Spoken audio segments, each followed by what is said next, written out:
Good afternoon, good morning, and good evening, wherever you are in the cosmos. AJ Dodgestar, Intergalactic Mercenary, and to service. And finally back on the Gunpla section of the table. It's only been like a month. Got a little carried away with the video games. But yeah, finally working on the Epyon again. Adjusting my position. There we go. Obviously, last time we built the head in all its glory. Of course, the camera's still a bit finicky.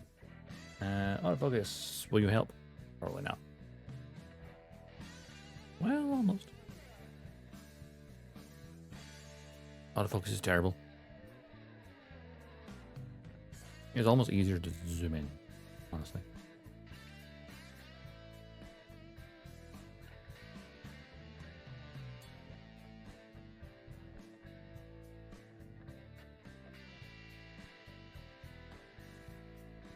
Too far. It's at 200%. There we go. I do love the way the stickers, the eyes catch the light. Very nice. Also, the color scheme of like kind of that very dark blue, that's almost black, with the maroon red. Very nice. And the white faceplate. The white faceplate. Very, very nice. I love it. Also, we've got little Miliardo, which we painted last time. And him in the cockpit as well. Which, remember, we put some silver in there as well. Along with painting the screens.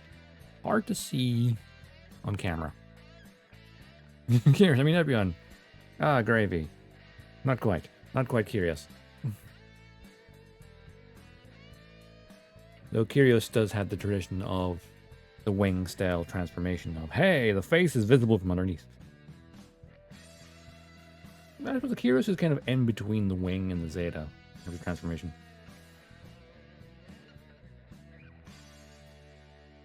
Oh, I saw the Master Grade Kyrios in Forbidden Planet the other day. And I was like, we shouldn't.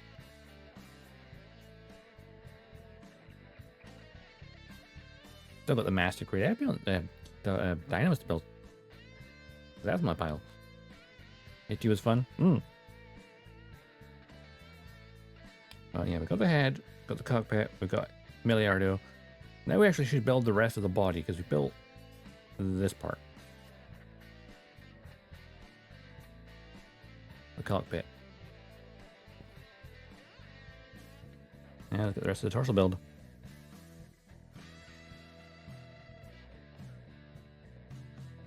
Now where, let's see, we finished this bit here, so everything, this line onwards go. I know the parts where I had very thin wing flat parts. Other than that, very good.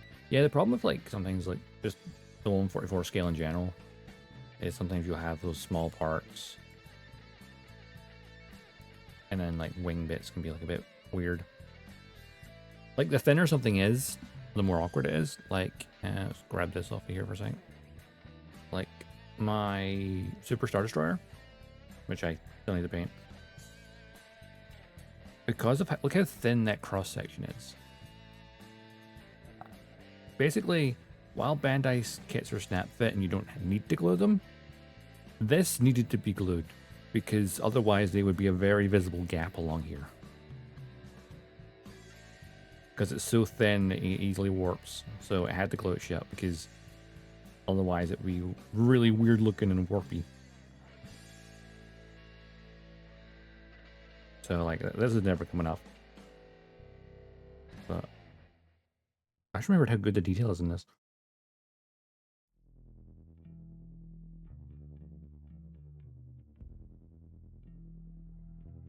Yeah, when I get my airbrush set up, I'm definitely painting this. Oh, thinking of which, I finally have the underneath cabinet of my other desk. Finally, but you know, on the way. So in the week, when it arrives next week, I'll be able to finally build the other desk. and then have my spray booth in the room. Of course, I need to kind of figure out stuff, tidy up some things. Because right now, where the desk would go, there's stuff in the way. Classic.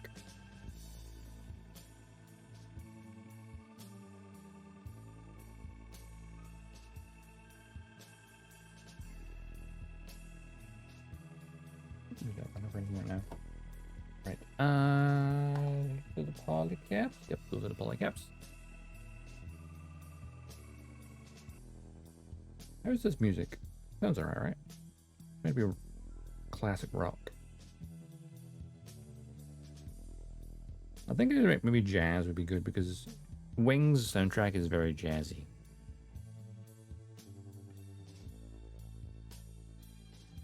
Of course, I could always just like a little Spotify instead. Just here's the Wing soundtrack. Go. Whoa, that would get me in trouble.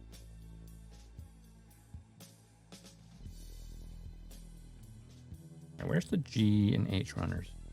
Hang on.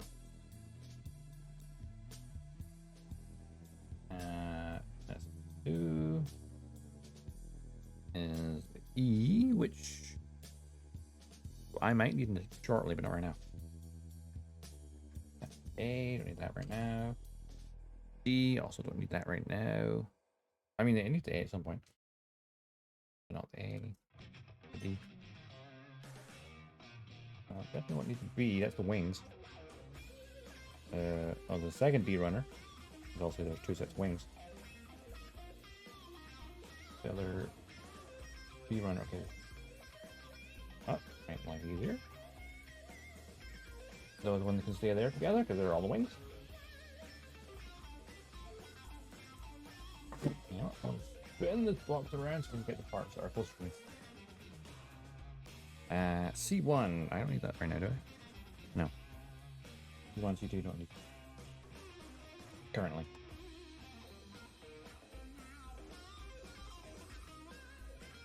H. I need H. And this must be G. It is. Cool.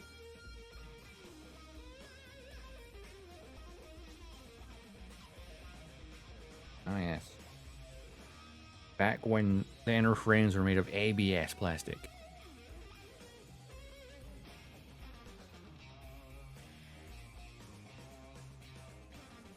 Right, what do I need? Number 20 and 23.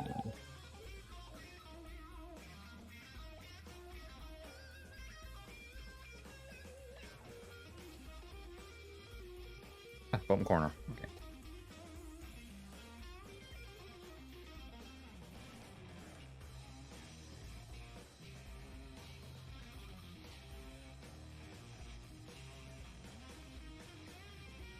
So I should probably turn the light on. I haven't turned it on right now because I'm close to the window and the blind's up and it's actually fairly bright today. Barely. But wait, let's spin that back. Will this make a difference? Let's find out. There's light as windows on. Most muscular plastic on demand ABS. What really is the light source from the opposite direction? Well, I can't prove something there because the keyboard is there.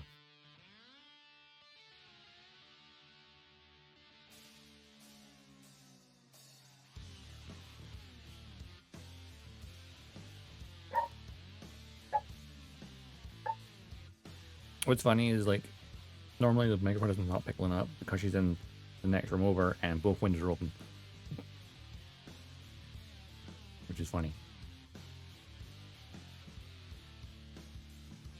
Honestly, I think that light's not doing much. Keep it off.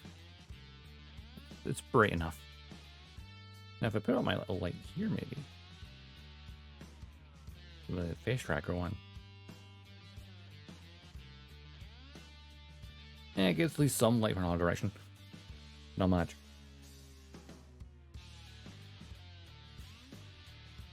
Oh, we're doing that twice. Yeah.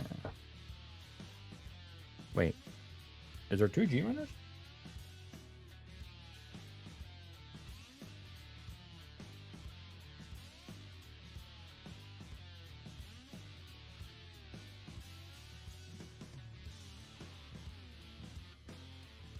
That one?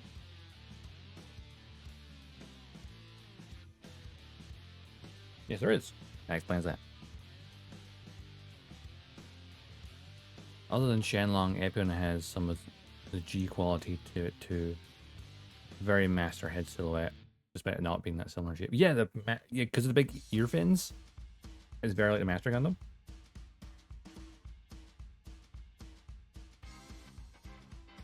In terms of like silhouette.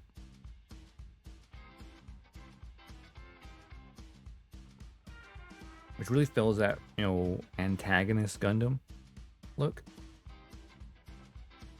Which is also funny because, like, in the anime series, Hero pilots it before it, Zex. And Zex technically pilots the Wing Zero more than Hero did early on. So they swapped.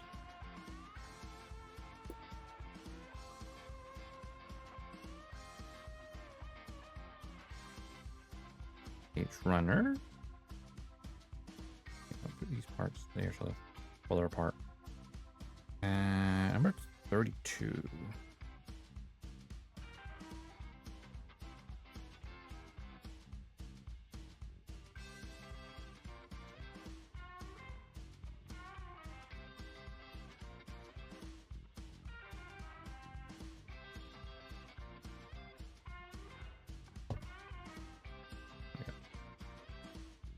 All the parts we need for right now.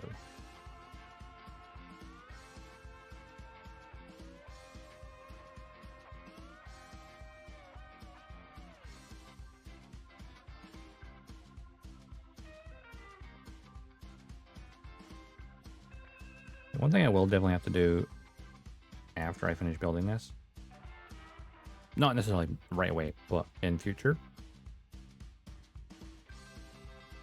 get the Wing Zero.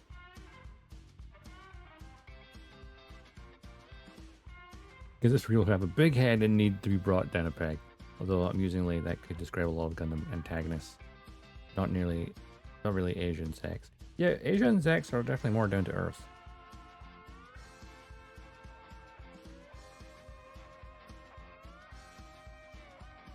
And honestly, Zex is definitely an antagonist, but he's not really a villain.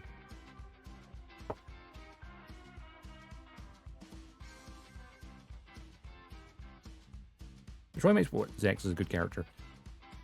I think Zex is one of the best written characters in the whole of Wing. Like, actually no, Zex is the best written character in Wing.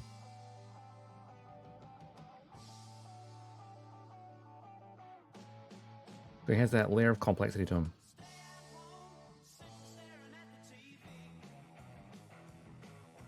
Worst written characters in Wing? What would you say? I'm going for Yuhei and Katra. As in the worst written one. At least of the Gundam pilots.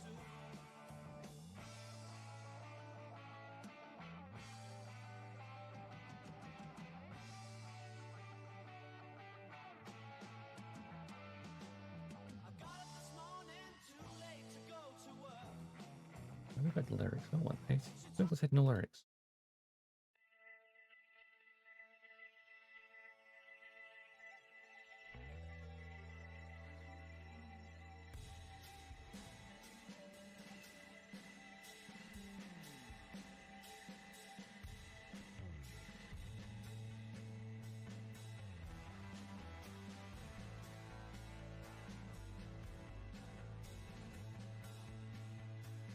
Yeah, Yuhei definitely better written.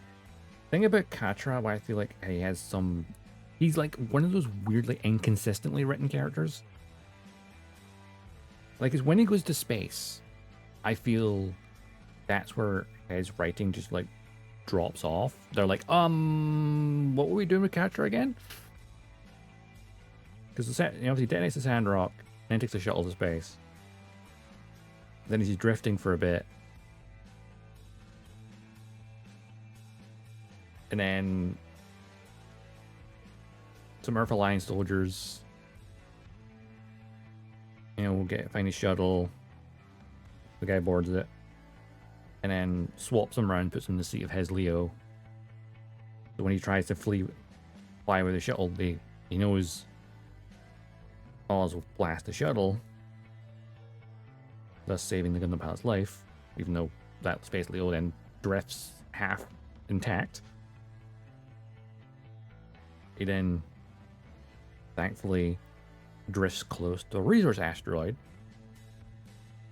where he gets rescued, and a very nice young doctor, patches him up and helps him get a shuttle home to his home colony. And does not at any point until they're in his home talking to his father is it revealed that, oh, by the way, she's actually his older sister. But they haven't seen each other in years, so he didn't recognize her. And it's like, what? You could have had a really nice, heartwarming moment of like her recognizing him, her not recognizing her. Instead, it's not until their father refers to her by name, her respond with dad, that we're like, Katra's like, wait, what? Like, huh? It's so dumb. And then, of course, Katra's dad having the massive hissy fit and detaching the resource satellite from their colony, and then getting blasted by the defense turrets and dying. Just to give Katra dumb character progression and progress of, oh my god, my dad is dead. But it's like, huh? You could have maybe spent a little bit more on that arc. And then when Katra reappears, he just has the Wing Zero with no explanation where it came from. Like, hello? Where did you find the Wing Zero, Katra? I know some of the scientists go, hey, it's been being completed. Okay, but where was it? How'd you get it?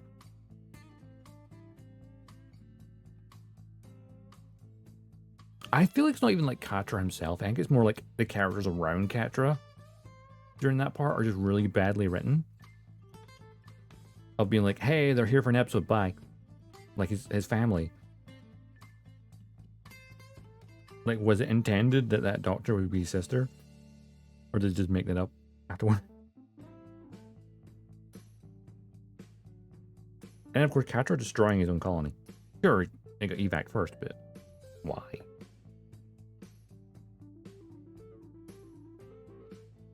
I know, vengeance for his dad and all that.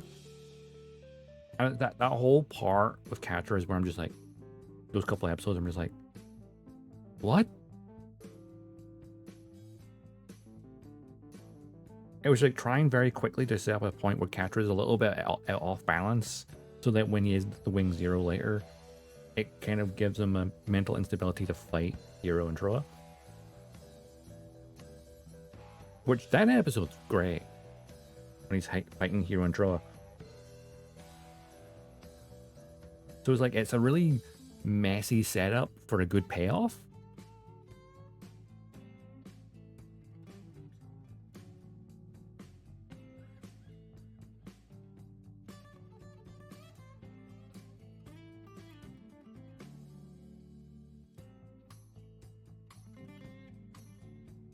Oh yeah, Troa. I think Troa is definitely one of the ones where like all of his thought processes you can kind of understand because he's very.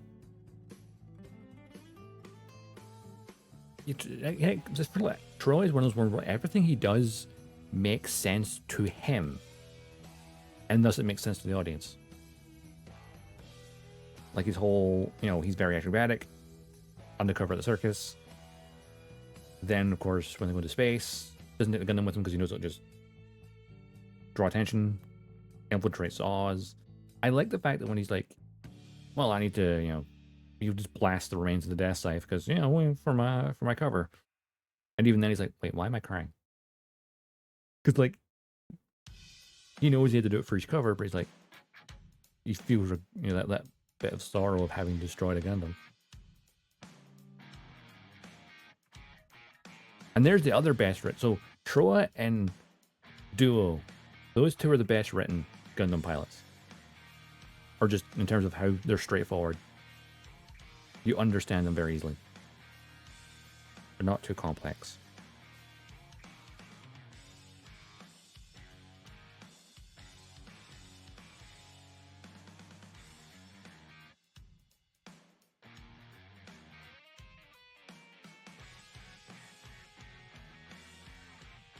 the moment you meet Duo, you're just like, I like this guy. He's fun. It's funny how like the most normal and lighthearted of the bunch of Gundam pilots is the one piloting the Death Scythe. The most edgy of them all.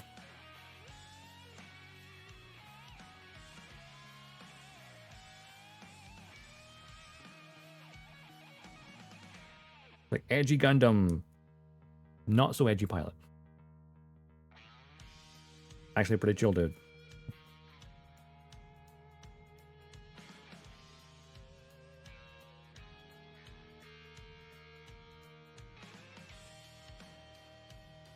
There's one thing actually, just thinking about Gundam in general, and like Draw and the heavy arms. I bounce back to that for a second. I miss Gundam Evo and flipping around as the heavy arms. That was a lot of fun.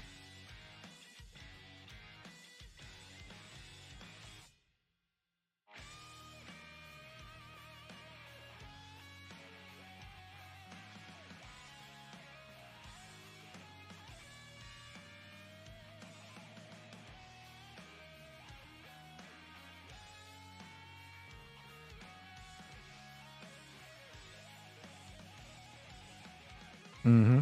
The clown mask is such a wonderful thing.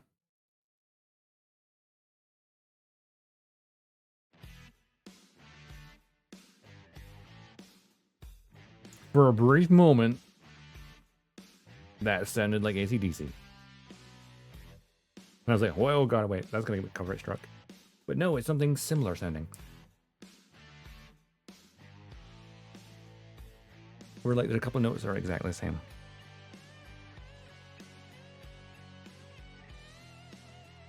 Oh, back in black, it's crack and sack. That's deliberate.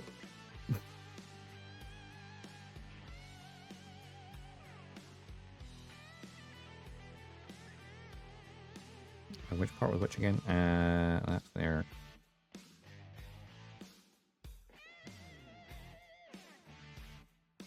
And that notches downwards. He likes. Yeah. ABS. For Fallout 76? Oh, nice.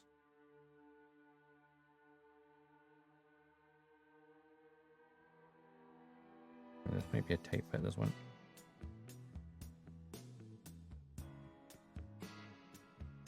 Oh, dear.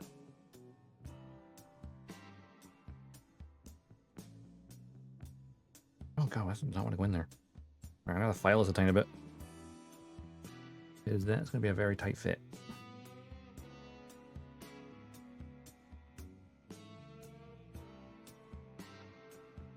Pinkle Pinky Dinky.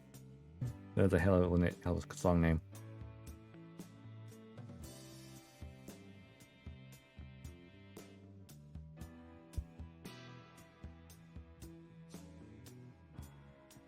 Let's try this again. Oh wait, was I doing the wrong here? Oh wait, that way. I wonder if that'll help.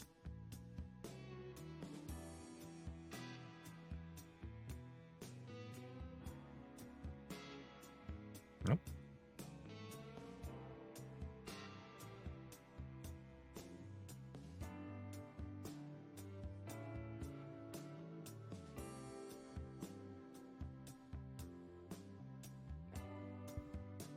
Reporting for duty. What was that? Oh yeah. Asian. Thanks for the follow. Welcome in. What if the most Gundam is the Air Federation that we zigzagging along the way? Oh yeah.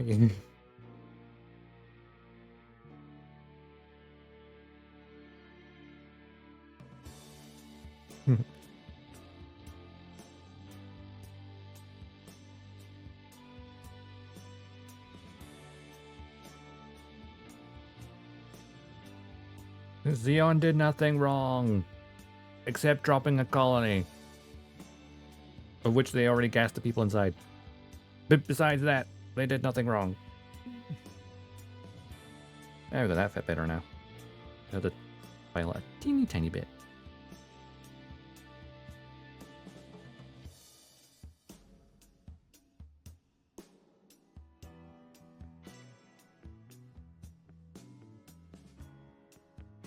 Never heard this Bandai fun fact that they used to do nude figures of female characters in P Bandai. Wow. Now that is premium. That's definitely one they would have to sell themselves and not via stores.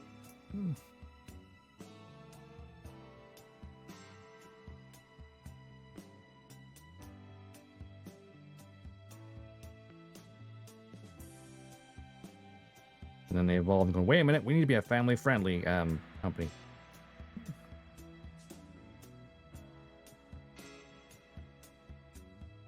I'd have to paint them. Old Bandai. Yeah, this is probably like really old stuff. I mean, kits like that still exist.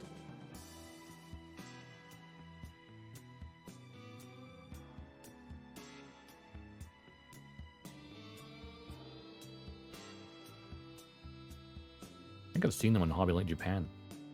Like listed there. I'm like, okay, I went the wrong category. I know Coleman's made a few.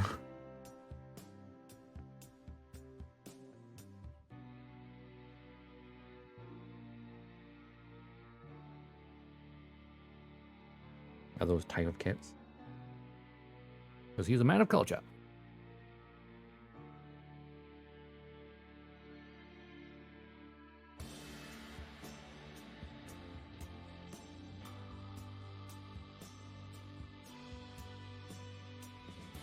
I've also seen people modify the figurized Luna Maria Hawk to change the undershirt to be not an undershirt.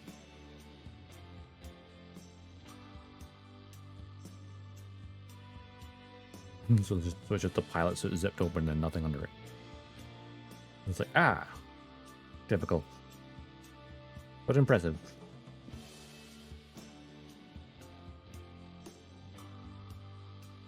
Seeing the new F91 modern kit got me hyped for Bandai making modern HUs. The F91 mostly. Yeah, the RE100.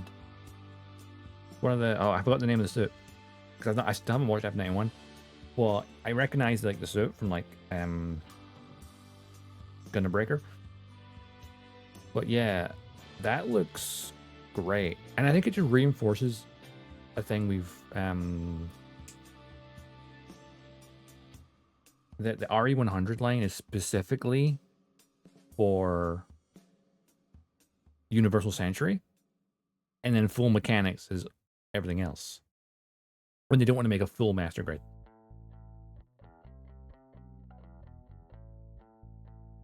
Let you see suits. I think there's a lot of stuff needs to get like more stuff. The Denon guy. Ah, there you go. That's the name. Maybe Heavy Gun. President Hall did that song with a house band of jazz joint in New Orleans. Ah, nice.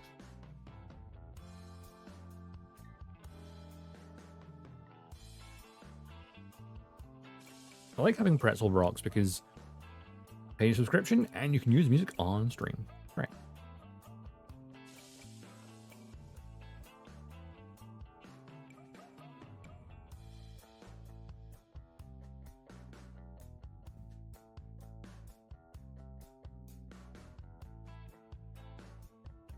But it's nice to see the RE100 line is not completely vanished. When was the last RE100 hit, though? That's a good question. I feel like it's been several years. Or I feel like it definitely has been.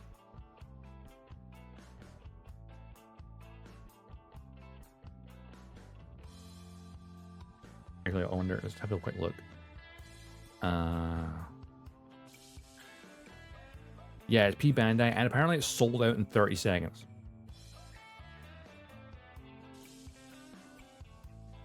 And that's probably not even exaggeration. 2019 was the last RE100? Really? Wow. I know the pandemic screwed a lot of stuff up, but goddamn. Alright, so this goes here. Yeah, that goes in there. Now for the opposite side.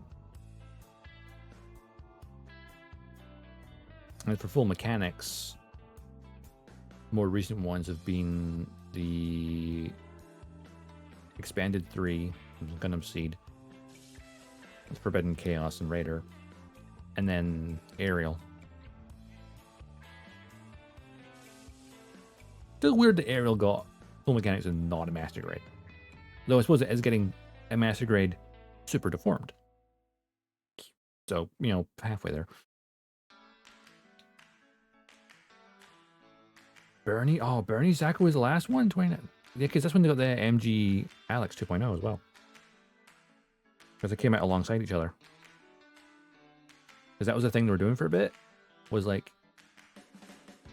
they'd do a master grade of a protag suit, and then they'd have RE100 of an antagonist suit. At least that was the idea.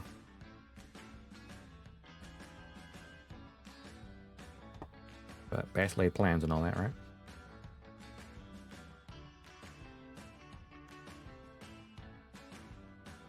This is true. MG Aerial, I feel like if Aerial gets an MG, I think they might obviously get an SD, right? I think a Master Grade Aerial will be a long way off. And what they will do instead, maybe is when it's been 10 years since G-Witch, have a Master Grade Extreme Aerial, with the point being the gun system being a lighting unit like the Unicorn MGX had. I think that would be a good way to do a Master Grade Aerial. Because G-Witch was far more popular than Bandai expected.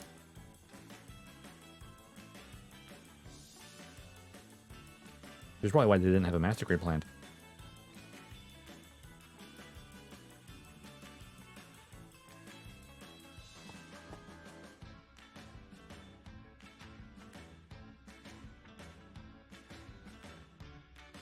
Thinking about like all the things that have come out as we go to the latter end of 2025. When I think back, what was it? The last 5 years, the last half decade of Gundam. The best thing was G-Witch, I think.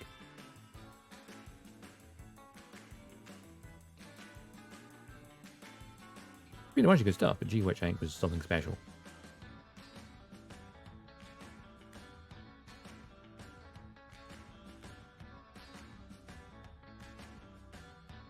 RE100 that, like, depending somewhere, the gun cannon detector. I mean, considering there's a gun cannon master grade, isn't there?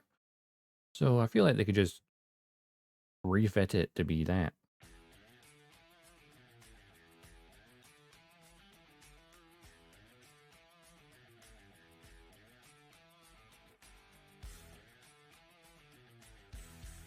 Oh, that's the weird part. Okay, that'd be why RE100 would make sense. Okay, fair enough.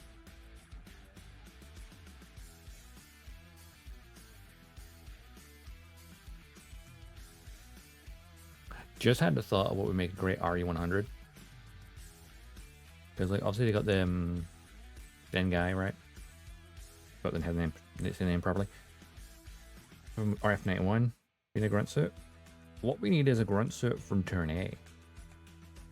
And specifically the one that doesn't even have a high grade. Which I've now forgotten the name of because it's been forever since I played Gundam Evo.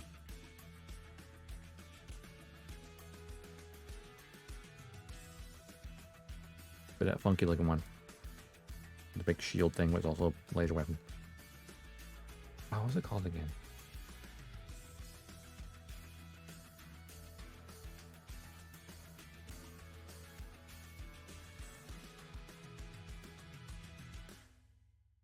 I had to name it that in order to the old unit. I think it's more based on the Mathis. Ah.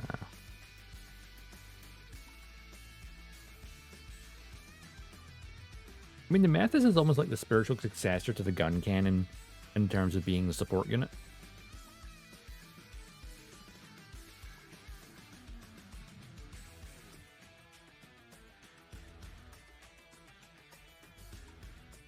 Also, Mathis made a really great healer in Gun Evo.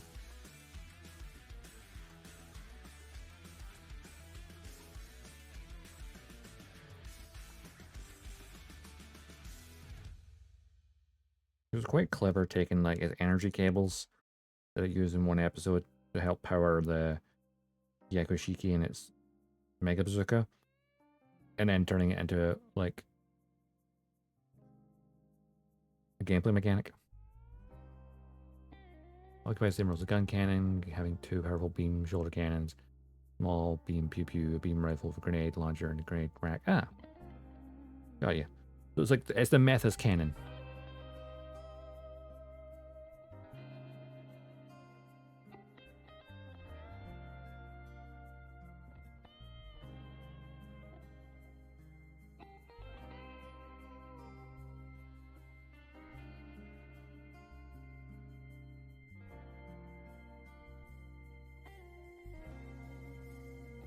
Always funny though with the gun cannon. Even without the Gundam, the gun cannon is superior to the Zaku already.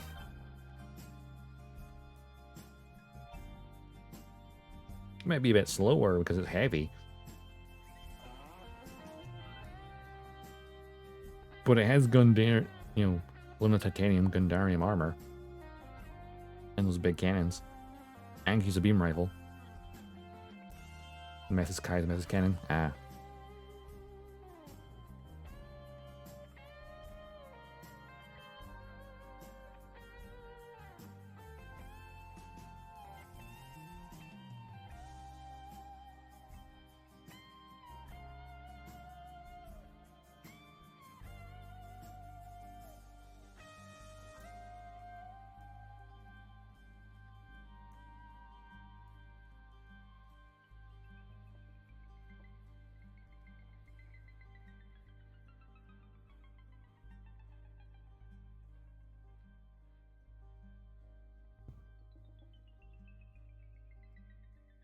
This is Kai, literally the Mephis, but they put a huge ass beam cannon on its back. Nice.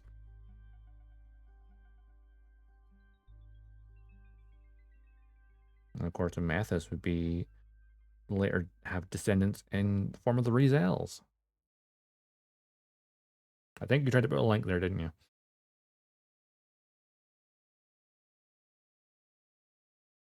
Because there's just like 3 stars. It's censored automatically.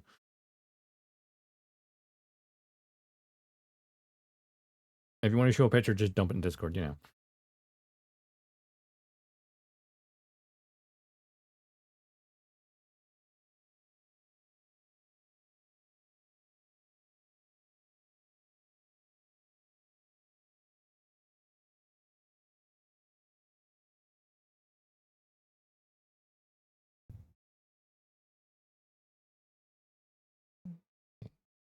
Have a quick look at this squad.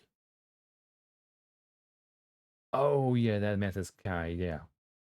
You can also see like the Mephis Kai, that is definitely a stepping stone to the Rizal.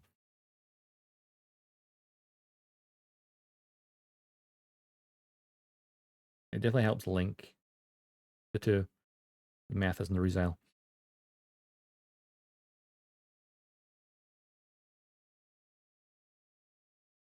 Also, has the music stopped? I think it has. Let's put jazz on instead. If it likes to respond.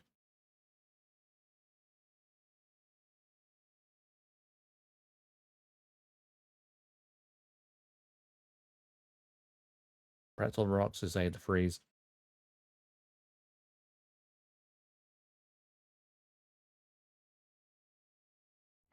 There you go. Let's have some jazz instead, shall we?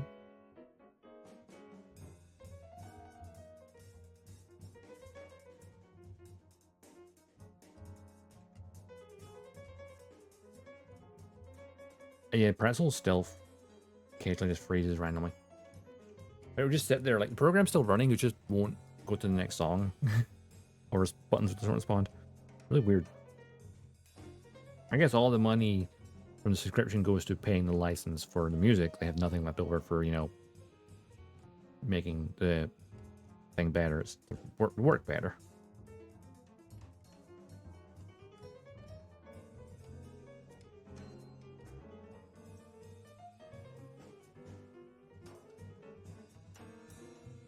Quick file on This goes this way.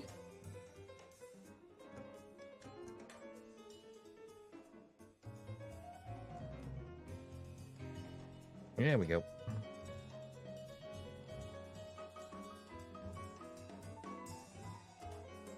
Back where does it work? Yep. And this goes into here.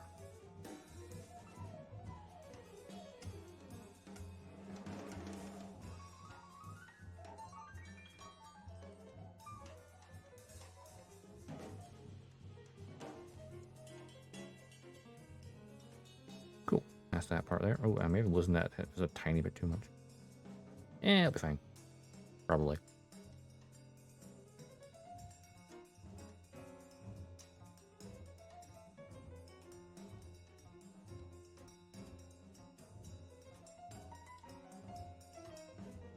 All right, polycap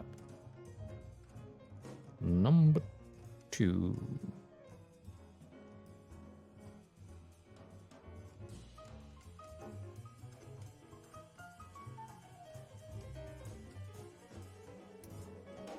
A lot of people hate polycaps. I have no love or hate for them.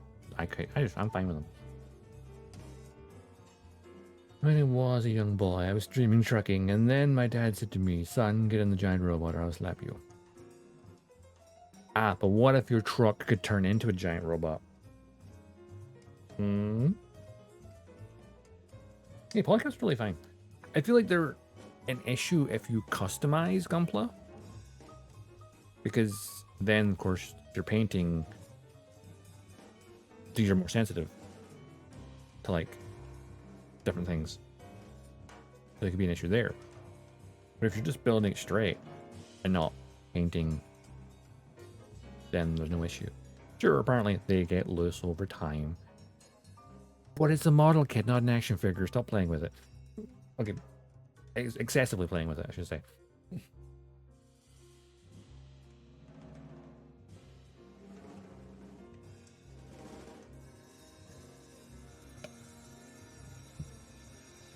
It's like people say, like, oh, damn, the real great strike is really flimsy. Like, Meng is on its shelf holding a sword and launcher, which are not attached to the backpack because it's not the perfect strike. It's a makeshift perfect strike. So, and Meng's is fine.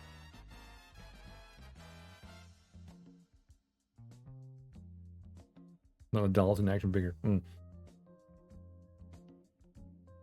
need runner 8.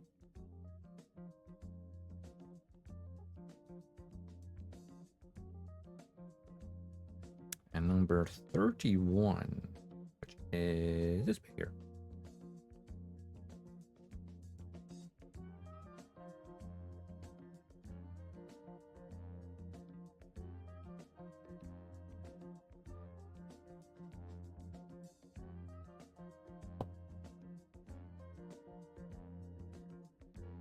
I can tell what this is already just by its shape. I think that's part of the little shield for the whip.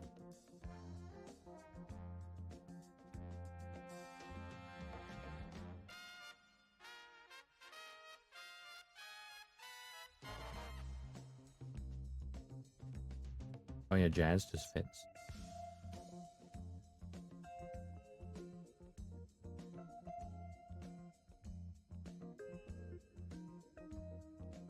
I love how, like, jazzy the Gundam Wing soundtrack itself can be. It's more like high energy jazz from the battle music.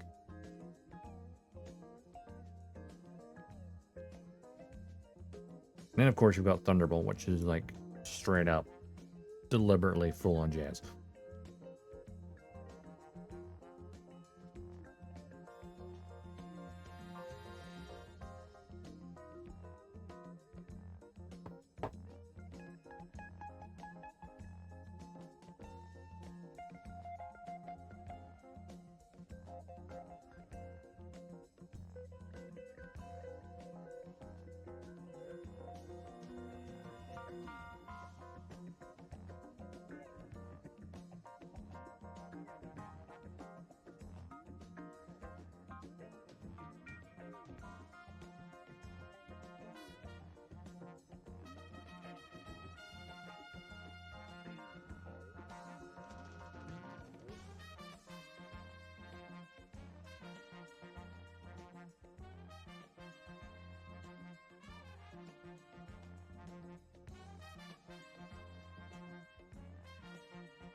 Polycap. This round. Lock you in there. Nope, make sure it's straight. That would help.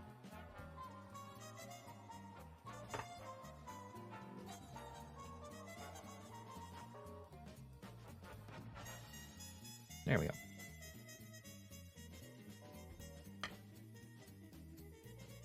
Then the already panel lined cockpit, which is going to get hidden anyway. Slots down, or rather, it slots up into this, and then that slots up a bit more. Hang on.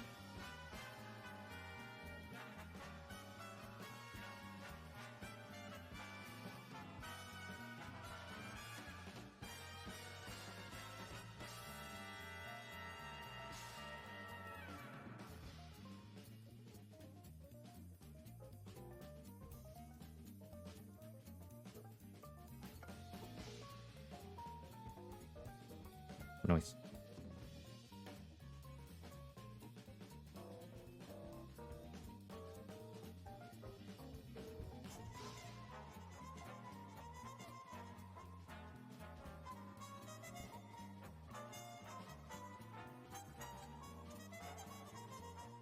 And because I feel like it, just gonna panel some of these little detail bits on them.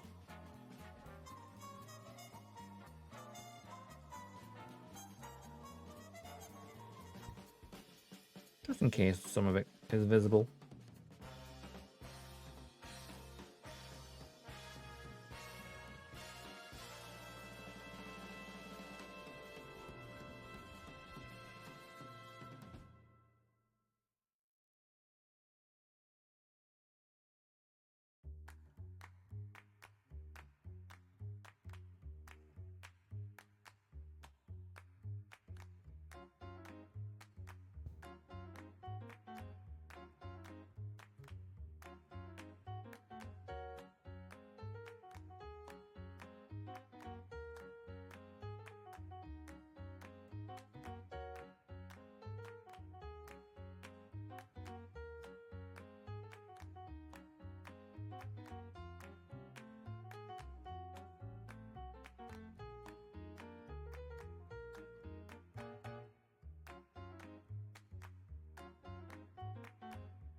Hey, Dr. Enemy, how's it going?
Right. On to the exterior to bike. Let's see, what do we need? A runner, E runner. Yep. A runner. And Here we go. I knew I had it nearby. number 1. Well, a collar.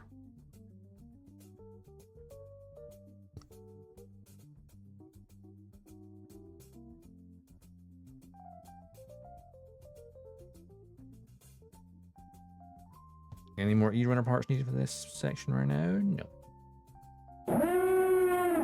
Oh no! Parade! All hands to battle stations. Mr. Loki! Hey, meanwhile. Thanks so much for the raid. Welcome on, everyone. I'm AJ Dodgestar, Intergalactic Mercenary, at your service. I build Gunpla, though it has been like a month since I have. Play sci-fi mecha games. Basically, if it involves giant robots and or spaceships, yeah. You have my attention. Give me a wee shout out. Yeah. How was your stream? What are you up to?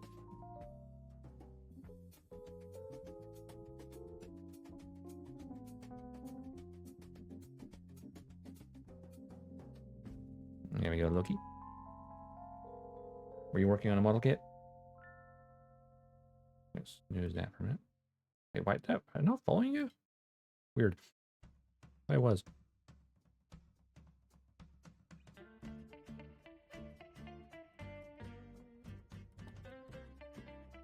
It was good. Oh, damn, next Machina Titan Scion. My copy isn't here yet. I got the physical version, and it should.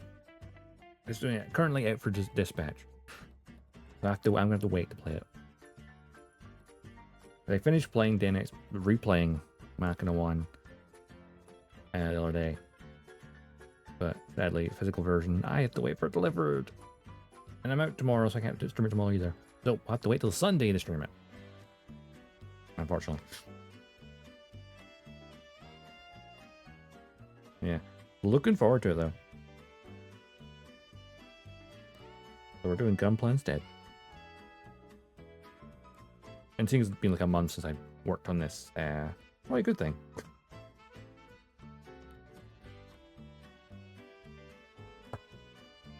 And I've avoided playing the demo because I want to go completely in blind. That I wasn't finished the Demo Next Machina playthrough when the demo came out. I was like, I'll wait.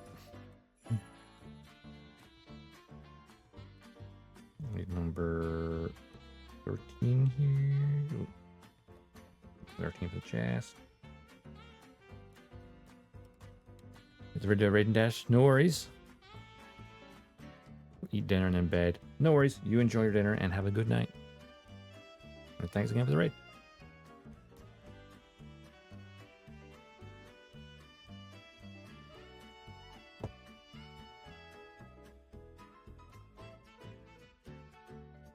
Main chest. Which will require the sticker on the centerpiece. What else do we need from this? We need this lovely clear part. Go over that.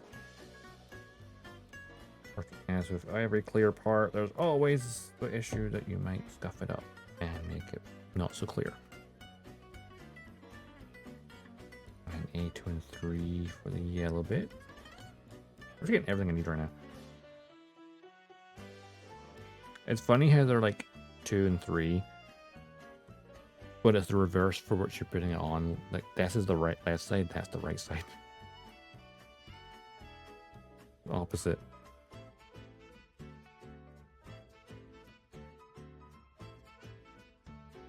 Luckily the shapes are kind of obvious.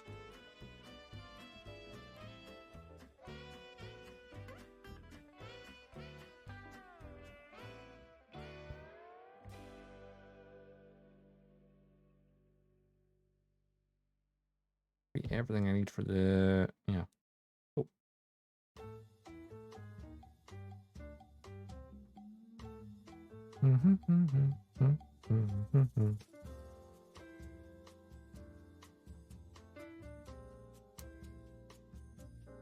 What we were on about earlier, forgot.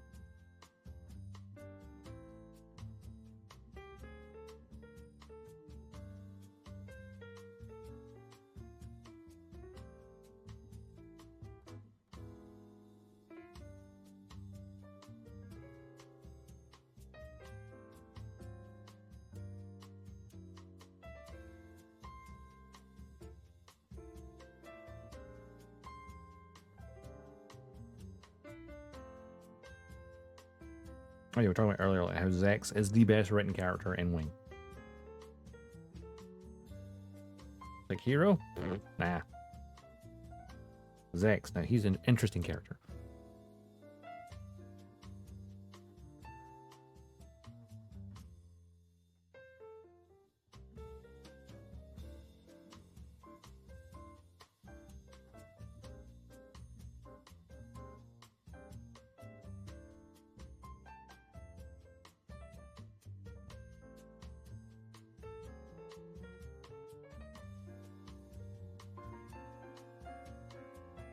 We got an ad break coming up soon.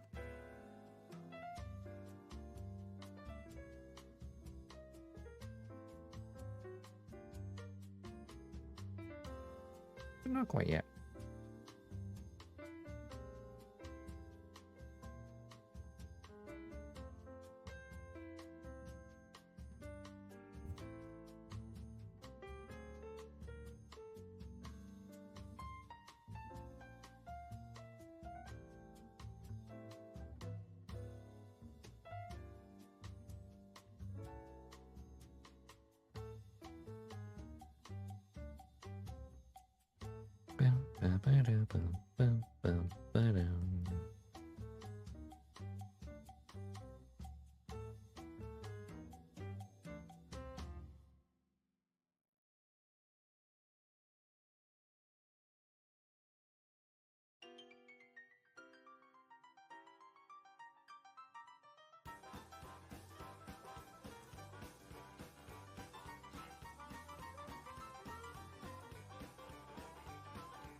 Jazz is just nice and chill for building.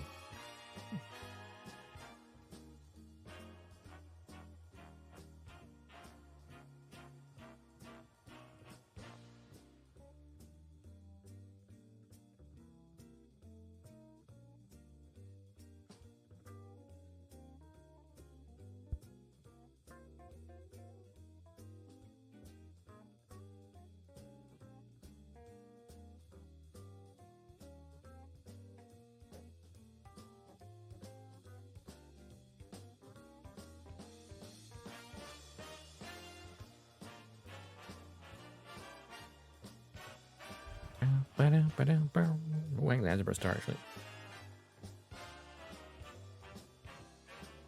So we shall go to the BRB screen for an ad break. We're back.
And we're back. Oh god, I disrupted the camera's ability to do there. Yeah. Oh, hey, Case. What are you talking about? Totally spelled correctly. It totally was not misspelled Epyon in the title. Nope. If you look right now, it's totally correct.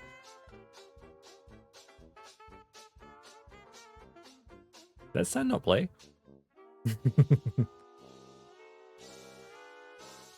But thank you for pointing that out. I did not realize I misspelled it.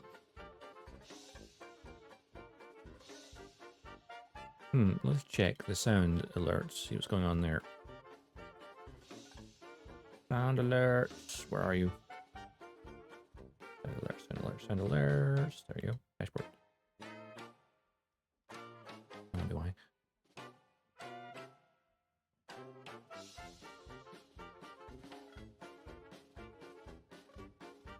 Hello there. Oh, there we go. That was quiet though.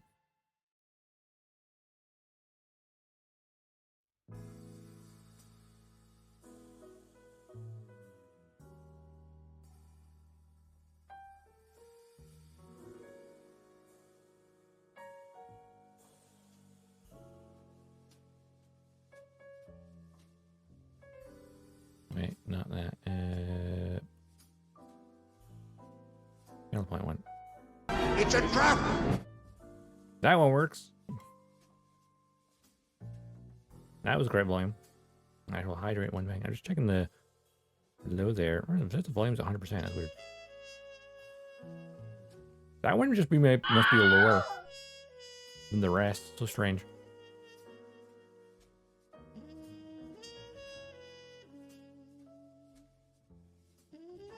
Oh, I know. Let's bump that a tiny bit. There we go. I think I remember I turned in the entire thing. NANI? I put it back to 5%. Because there was one of the alerts that was like way louder than the rest. I temporarily just pulled them all down until I fit how much one. I gotta put it back up.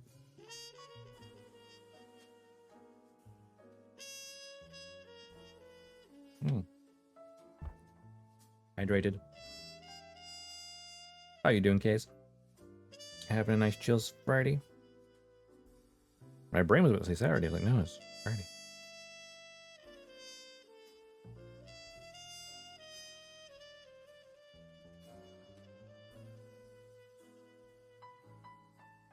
It just weirdly feels like a Saturday. Nice, chill day. Nice. It's a nice day. I'm building Gunpla. I'm near the window. Open. Fans on as well, pulling some air. Good temperature. I don't have the light on. Well, I have a light on. I don't have the ring light on for this because the window light is more than enough. For a change.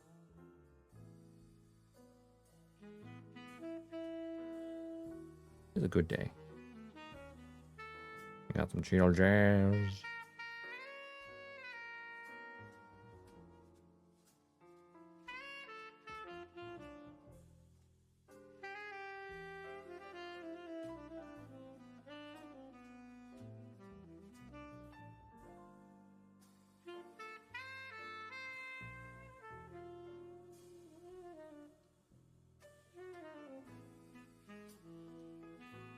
Yeah, Massacre at Epyon. That was spelled correctly. I guess the other way around was Epyon.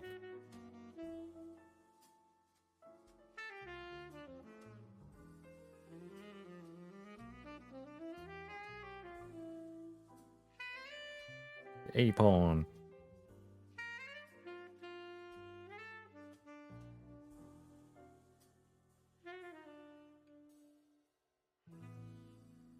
Hey, it's a Gundam.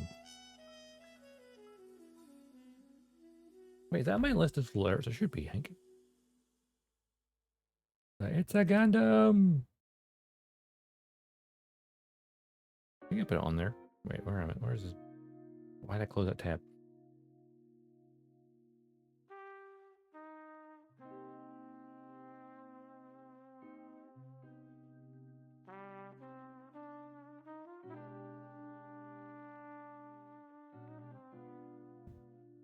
Oh, it's not on there. Hang on. Was it in the...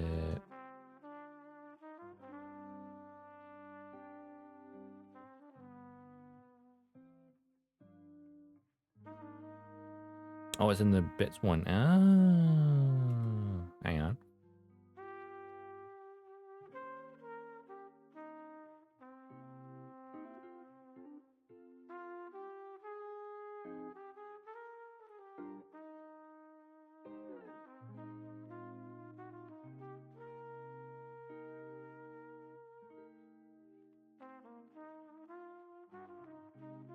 I'm gonna mute my desk or whatever, just 2 seconds.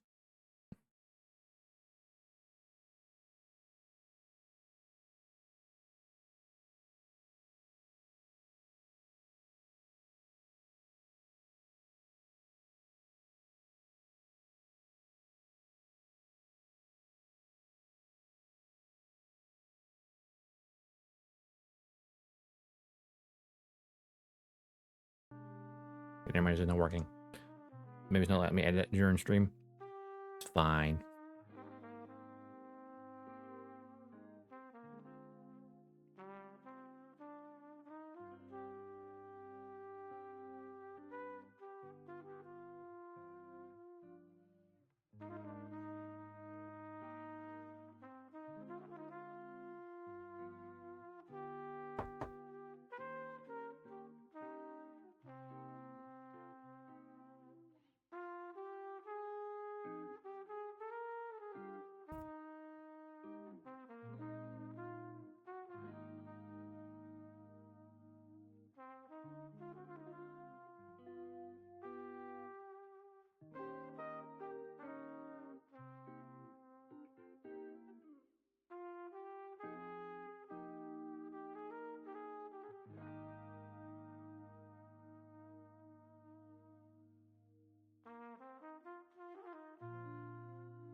Mm-hmm.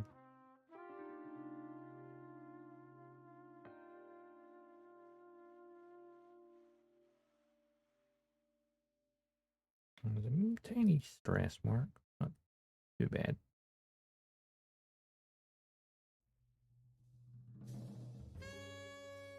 It'll be partly hidden when it's attached.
Oh, I'm gonna put this on first.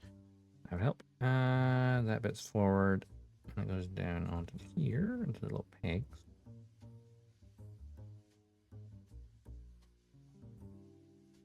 Yeah. There we go.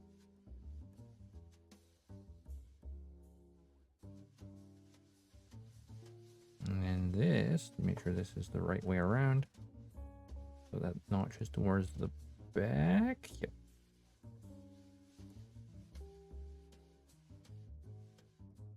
Oops.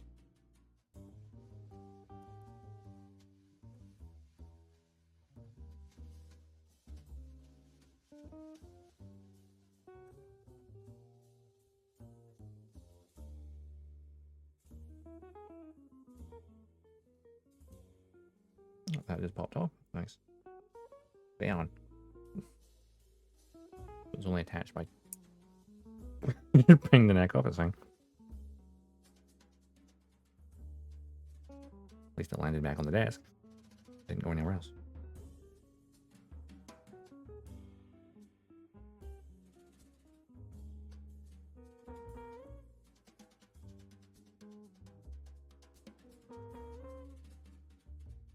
Doesn't feel like it's on there. I feel like it's very loose. Is it meant to push down on there? I feel like it should because of the ball joint.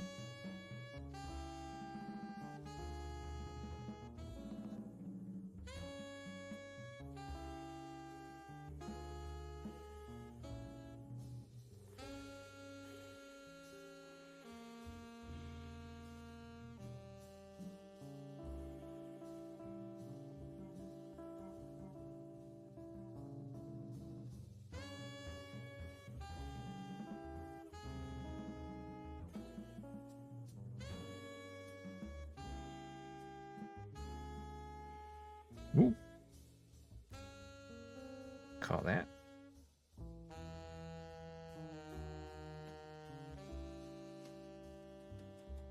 I feel the neck design is kind of loose.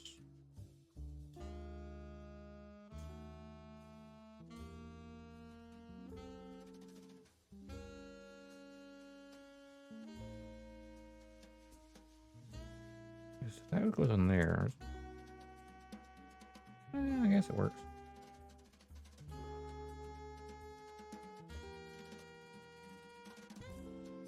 Just feel the tad loose as well. Actually, it pops off really easily. I like that. Let's put that thing.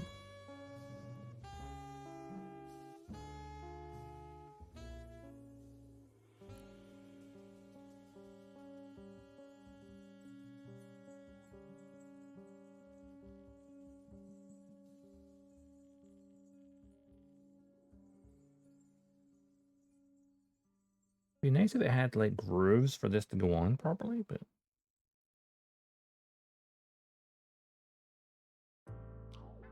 or just sits like so.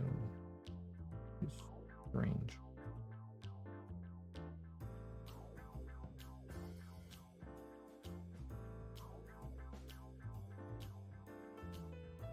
Funny how it says to do bollocks.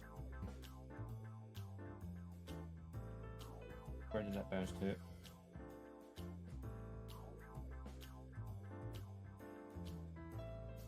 The neck flew off somewhere. Oopsie. Destroying everything in the process.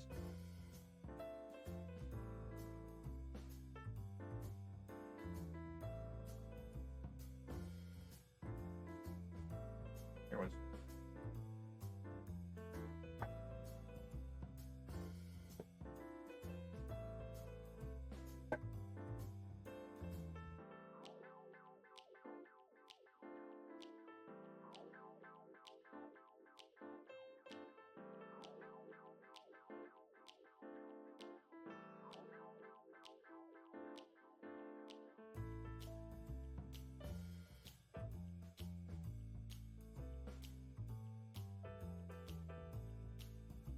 Alright, gonna go to the BRB screen while I look for the neck piece that fell on the floor.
Crisis averted.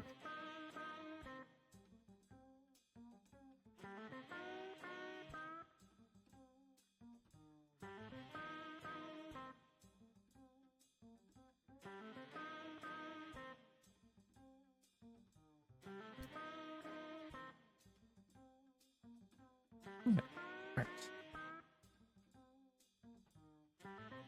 So yeah, I don't really like the neck. I do not like the neck design on the Epyon.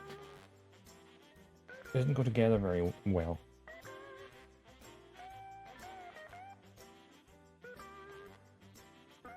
But that part's on. This part just sits on there. It doesn't really attach, per se.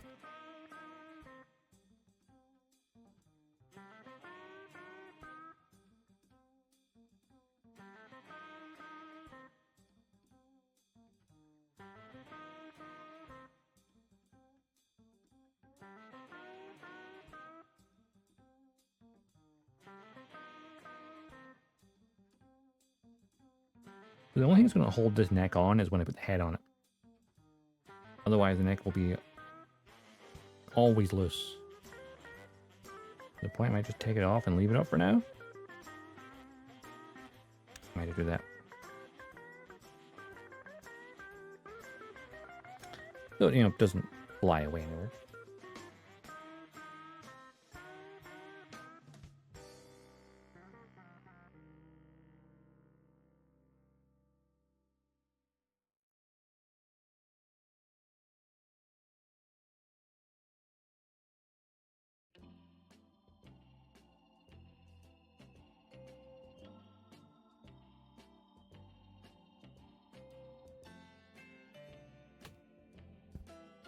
One moment.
Okay, I'm back. Had to get the Amazon delivery.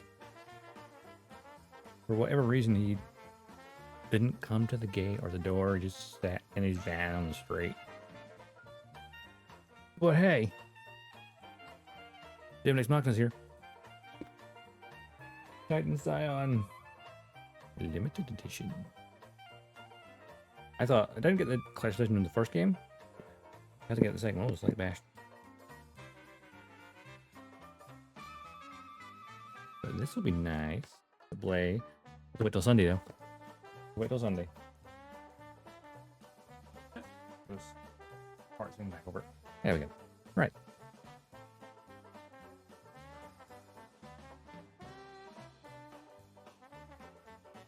Back to the task at hand. Building the torso.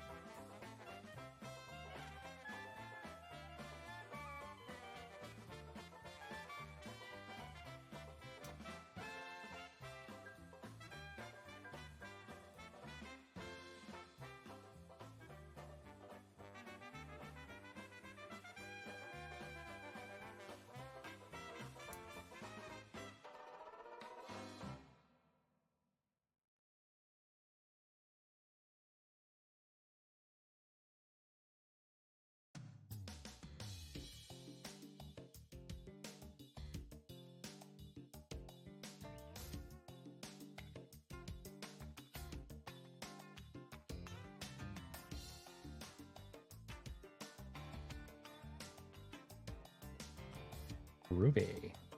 Right.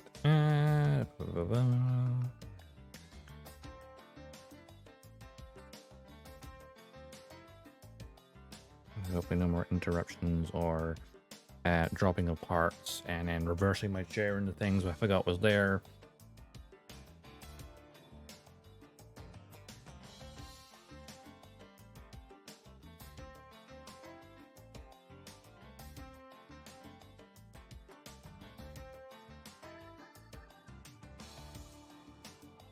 Glad the Titan Scion did arrive. Shame I can't play it today.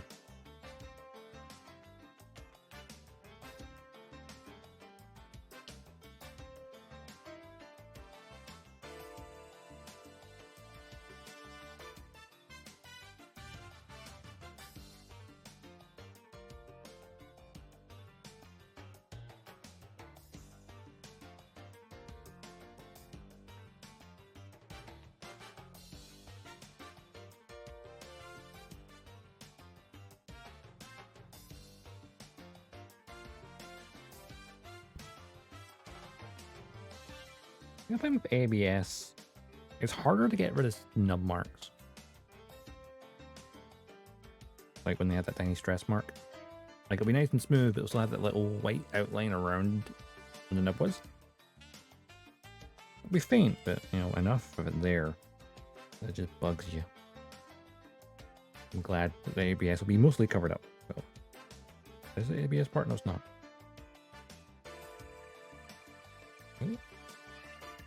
No. Okay, that's not ABS part. I just didn't cut it off that smoothly yet.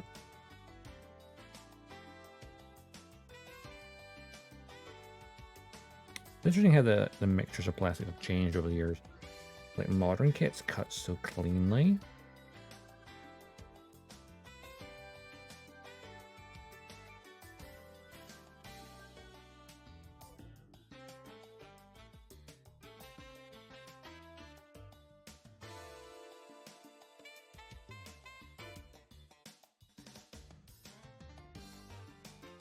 Put the heads off camera. There we go.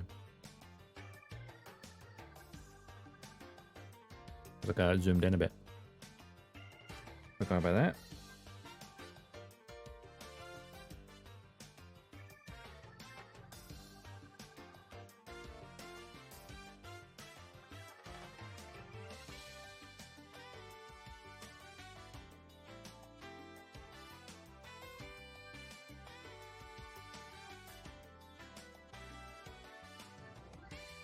Where's that? There it is, down here.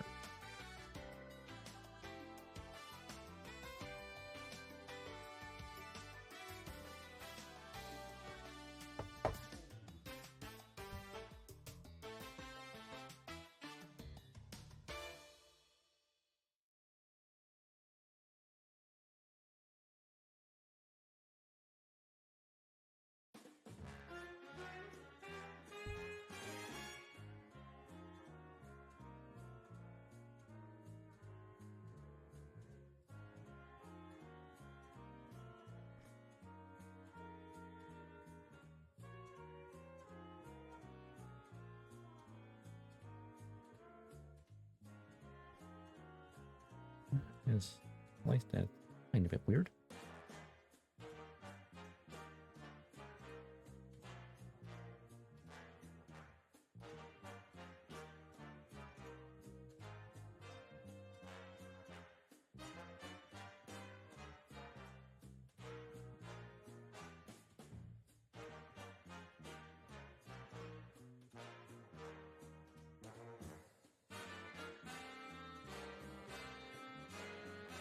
Okay, and then this bit needs the sticker on the chest.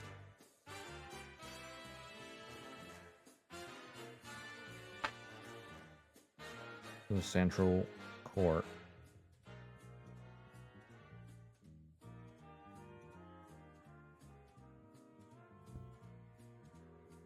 Make sure I get this nice and center.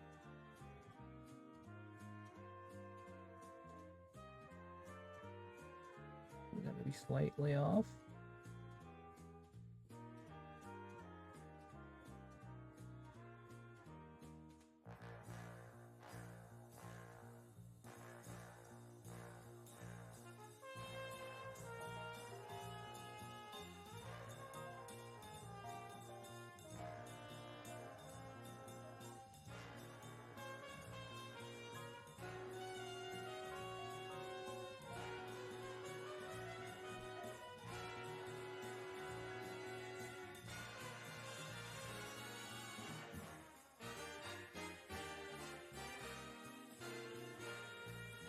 Catches the light very nice.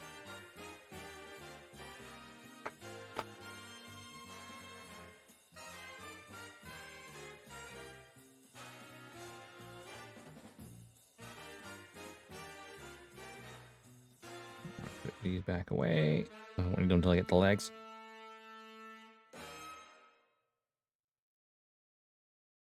Now the clear part requires its little nubs cleaned off.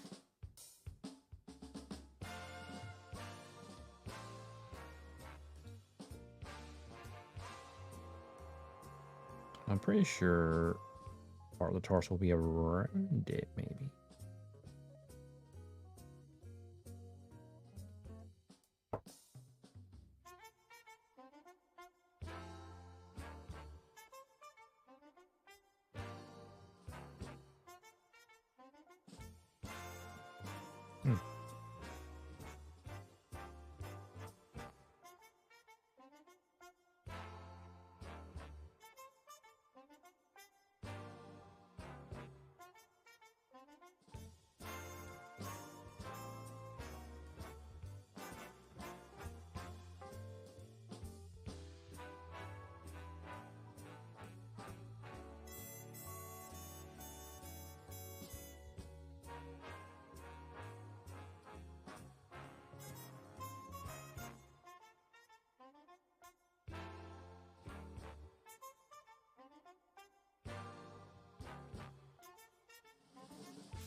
Bum, bum, bum.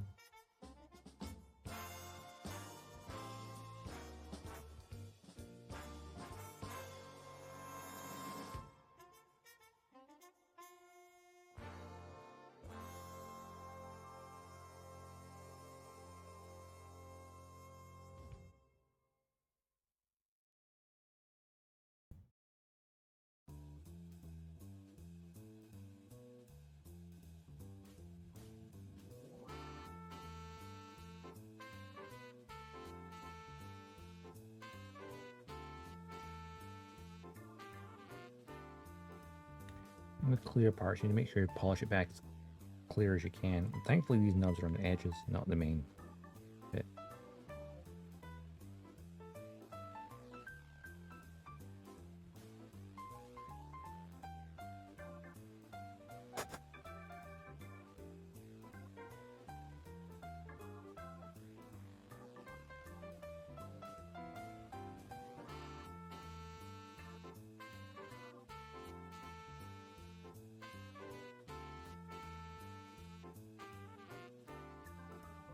It feels like this clear part might actually require painting. Where's the manual? Hang on. Or even just the manual for a second.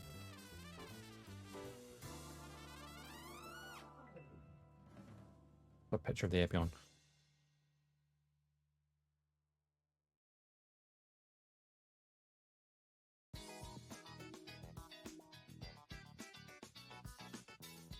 Images of Gundam Epyon. Let's have a look, see.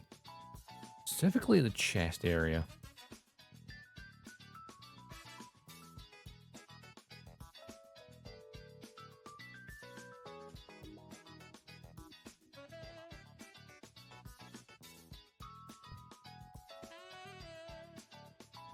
Yeah, I think so.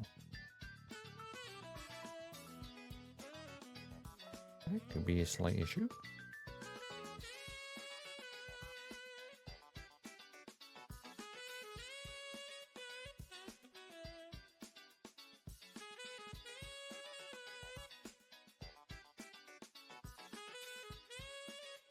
Definitely seems like the clear bit goes over the green.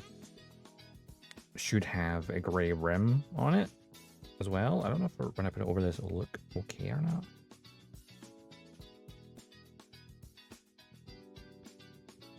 Like at the edge of it should probably be gray as well.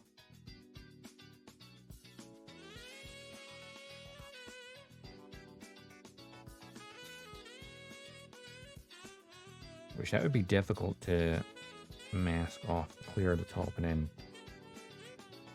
Yeah, because it should be like slightly raised dome bits clear, and the rim around it should be gray. I'll probably have to paint that at some point. I'll need to figure out how to match this gray.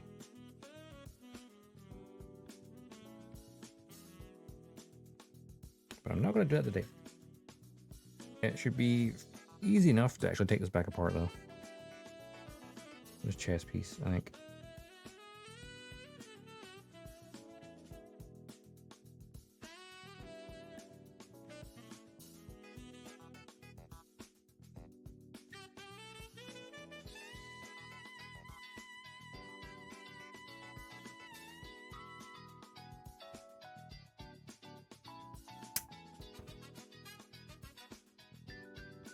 Or very easy to just pop that off anyway.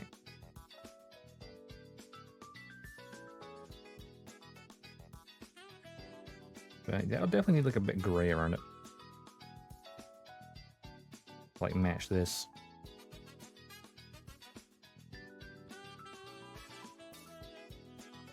That would require me masking the dome bit to then paint the rest of it.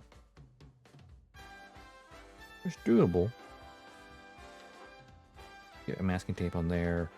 Just trim it from the edge because it is slightly inserted. And then paint everything around it.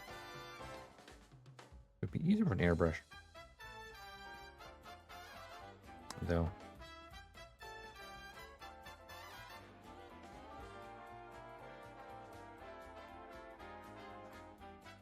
Again, this area will be very covered up, so it might not matter much.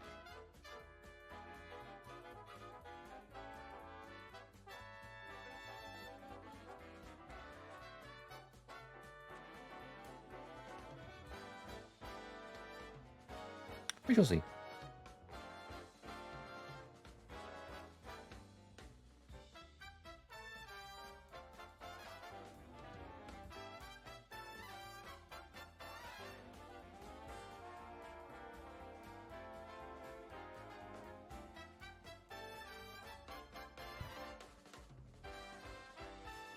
It's like a game show music, almost.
And this goes on to here.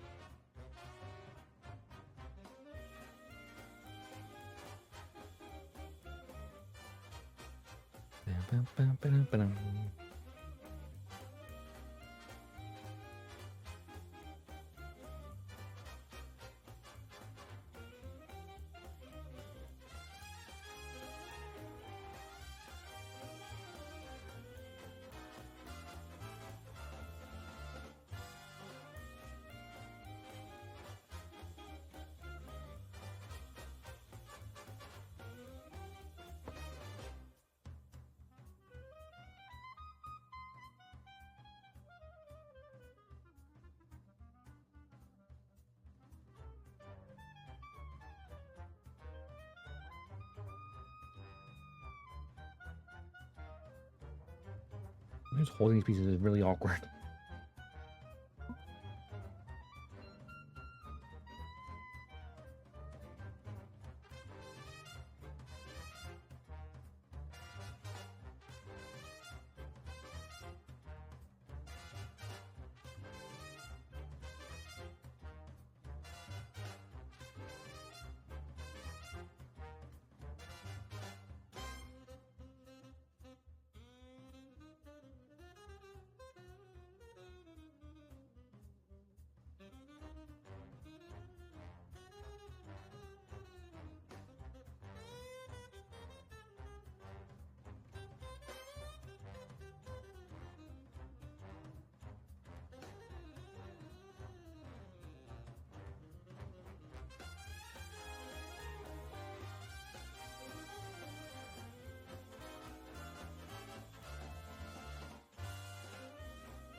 Bum, bum.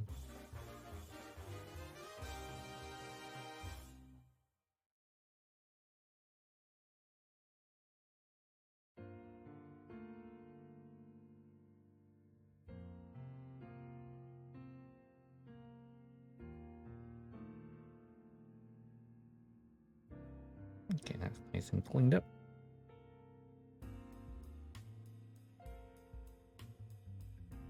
That's on there. Yep.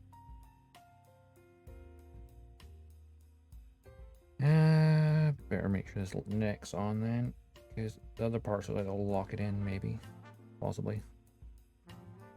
Feel weird. It's kind of this sits very loosely.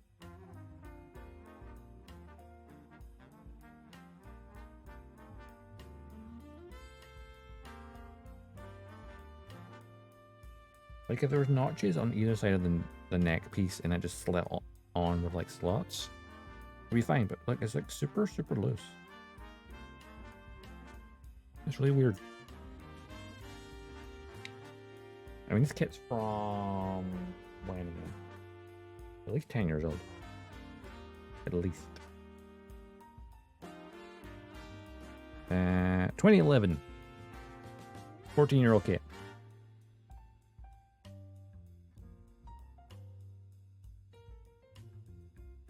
It's funny how like kits from like over 10 years ago are really starting to show it in their designs. But kits from like 10 years ago don't show it so much. I think it like that 2010 to 2015, that was like the point where Bandai was really starting to like improve their tech. And then like 2015 through to now, again, you can see the like in high grades especially.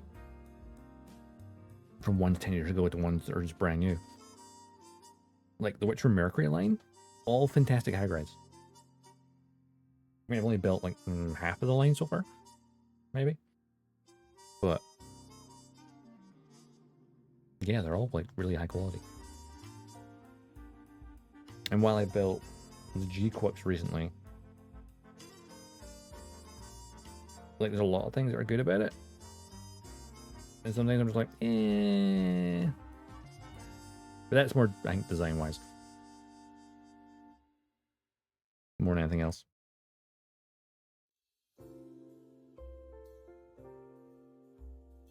Right, let's see, what do I need now? I need the E and C runners.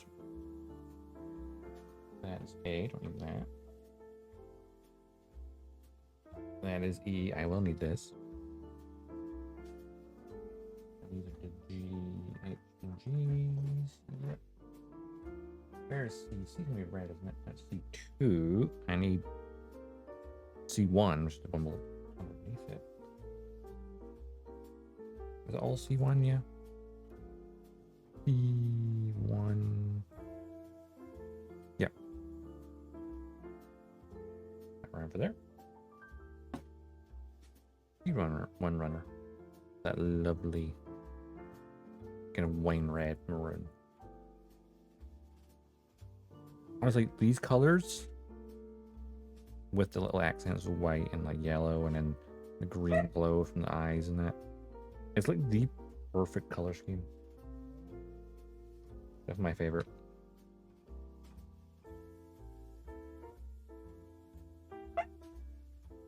I need E-runner number 4 and 5.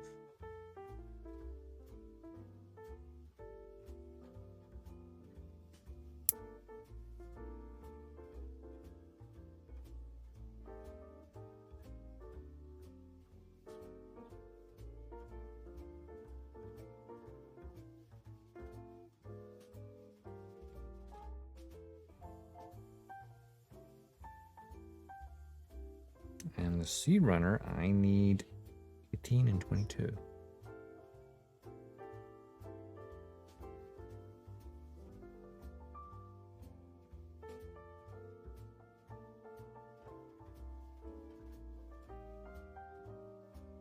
For right now, anyway.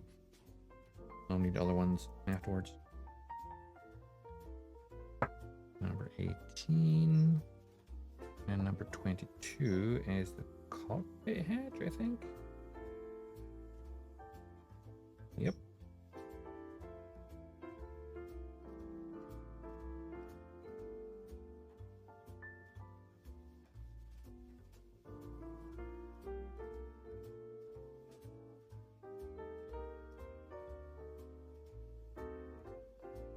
Oop. Had the runner in my face.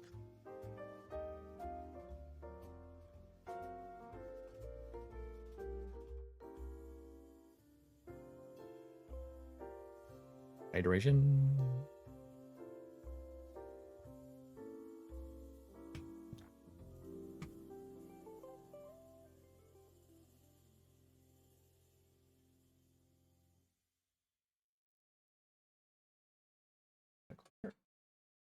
Smart.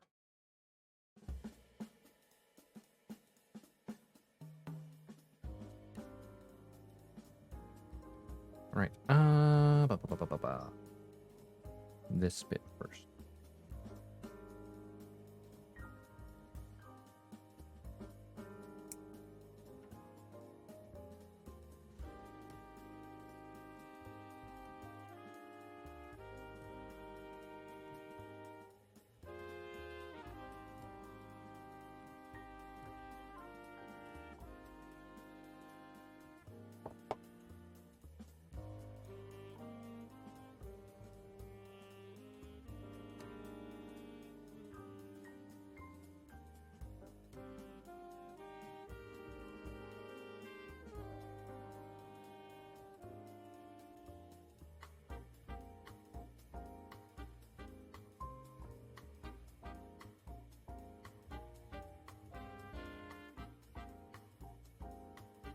Bum, bum. Ba-ba-dum.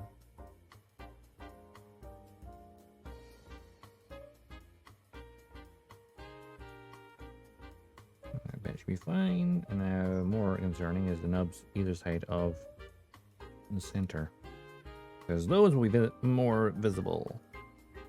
Well, close to it anyway. Might be, might not be.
Yeah. Oop.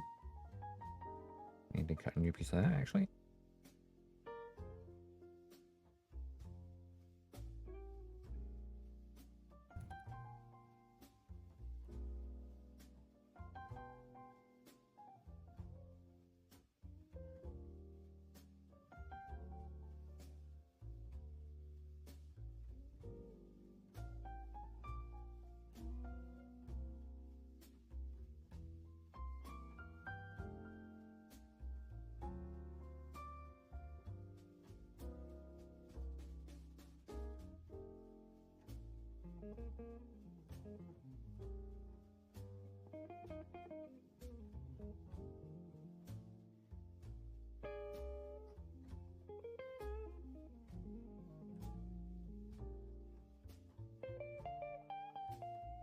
Now the opposite side.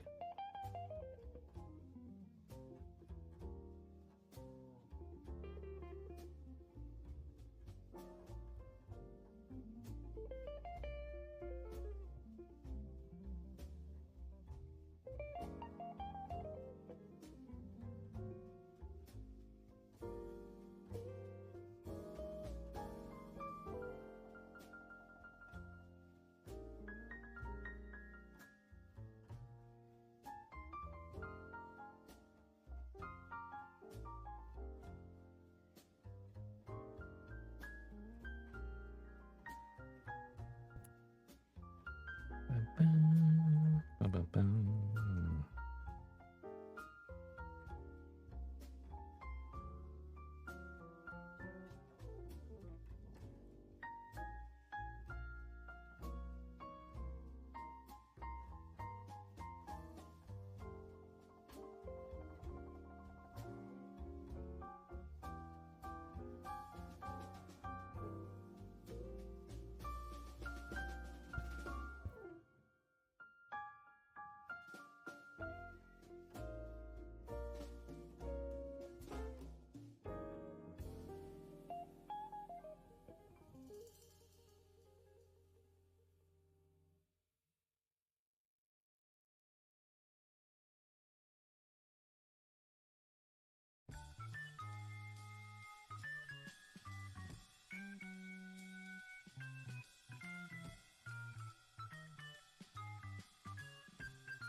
There's the ads.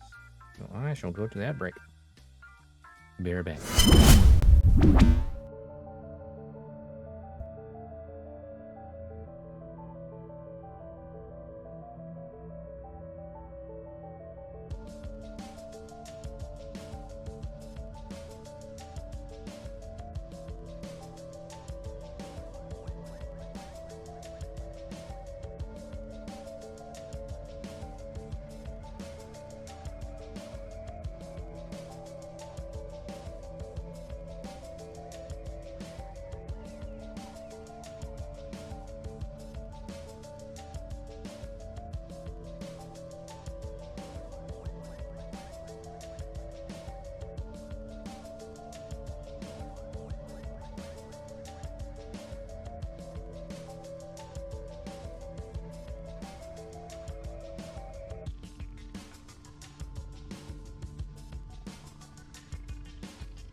May as well, while it's on the ads, go to loo.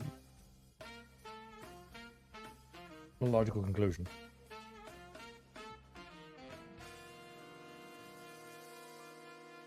Right, did I finish saying this bit? I think I did. Okay. Clean up, make sure there's no more nub marks or even standing marks.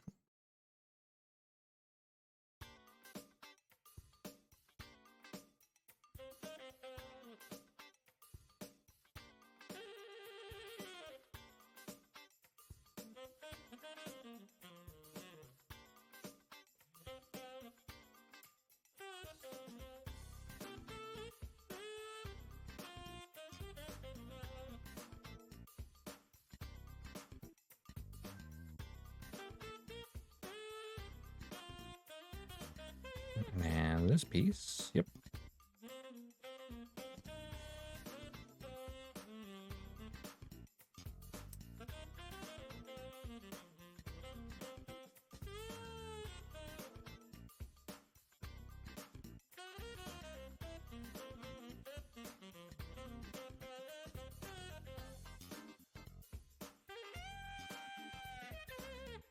Ooh, that one didn't go as nice as the other two. Oh well.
Harsh lights are always awkward because like so many bits poking out.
And these parts will be easier because you can kind of hold it better this way.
Right, and this goes underneath here. In hindsight, I could just slide it in there, give it more structural strength while filing, but yeah. Hindsight. Hang on.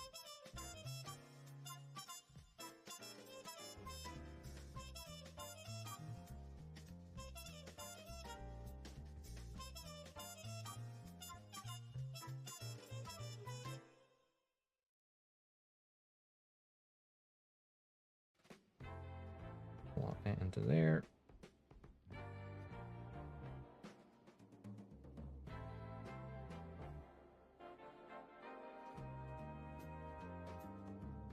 Looks like it's slotted fully, but it's hard to tell.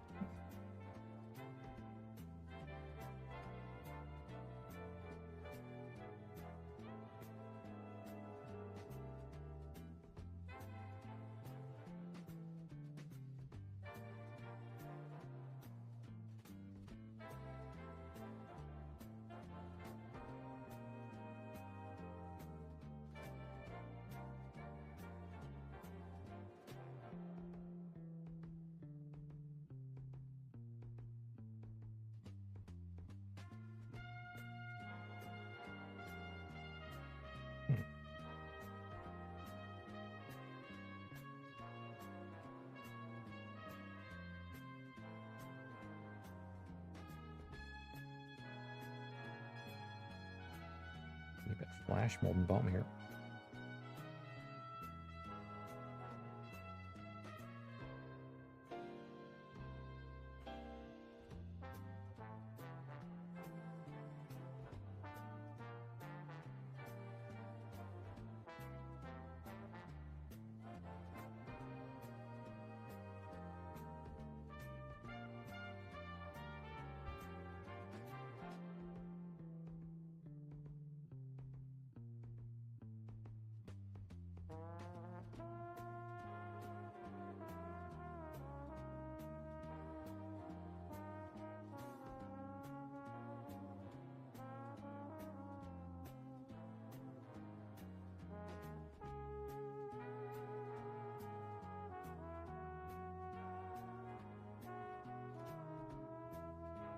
And this should slot on the front here.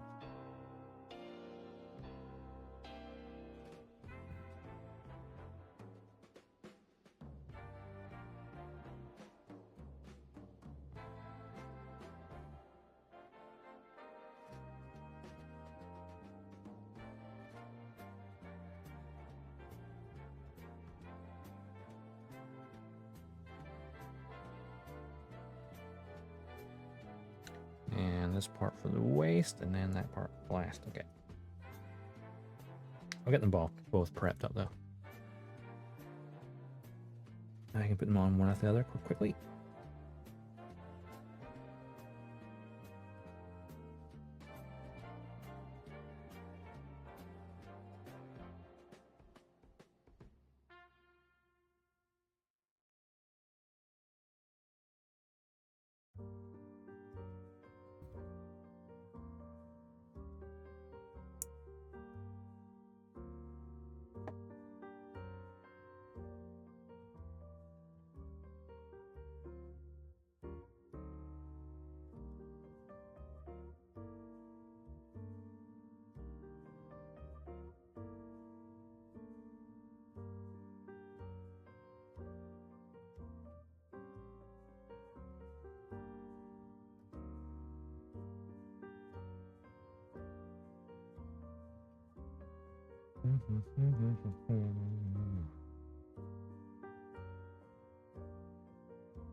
Wine and dine with red wine, right?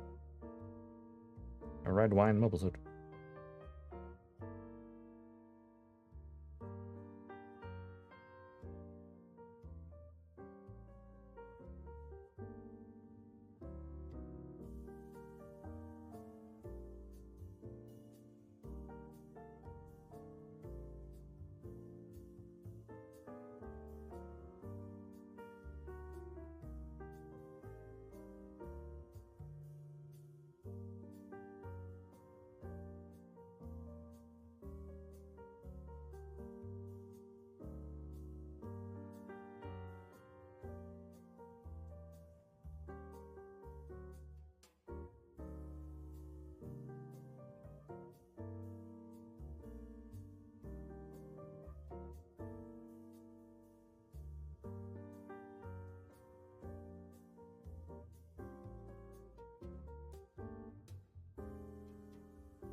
Bum, ba-dum, bum, bum.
there's a mold lane going up this and around it. That's irritating. Hmm.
Mold lanes are still annoying.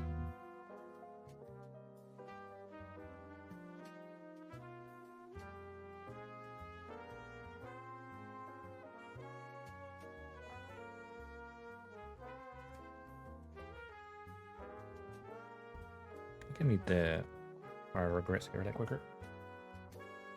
Where to put them?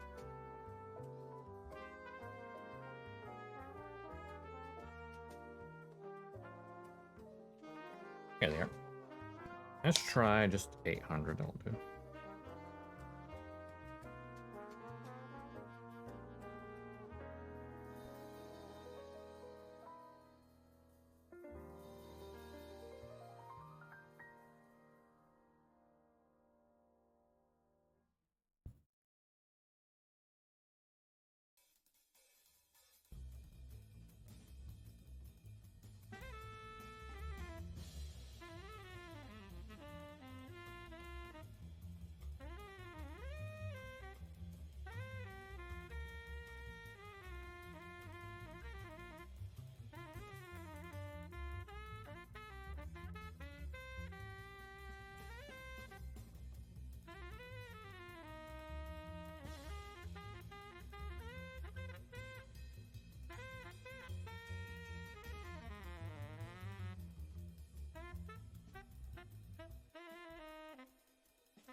I want to say, if it is disguised the mold lane, it's a panel lane, it'd be better.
A deep mold line.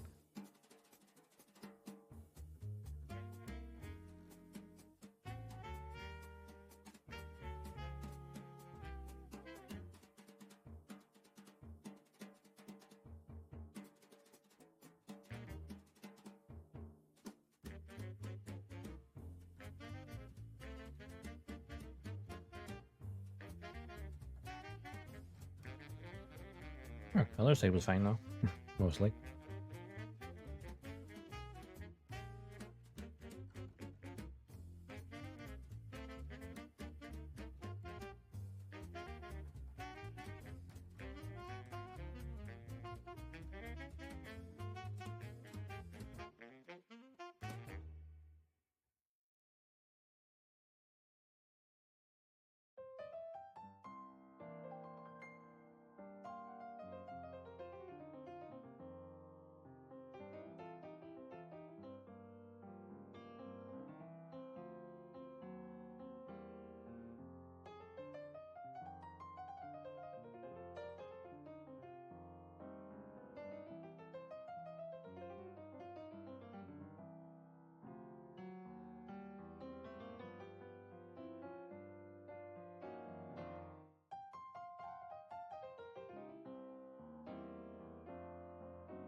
bulk of that off. That's good. Now switch out to the other bunches.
What I'm going to be slightly worried about is that I sanded this too much. Just to get rid of the mold lines.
Right, I think that is sounded enough now.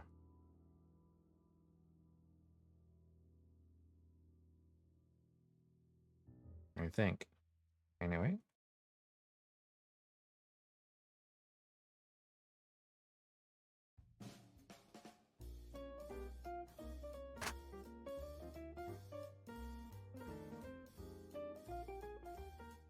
And mold line 3.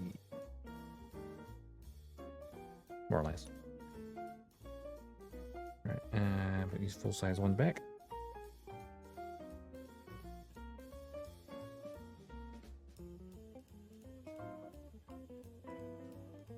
Right, so the bottom part goes on first.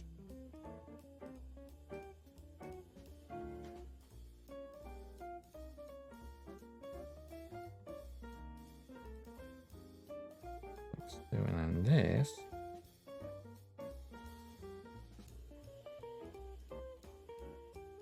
What's in the back here? Make sure I get this lined up properly.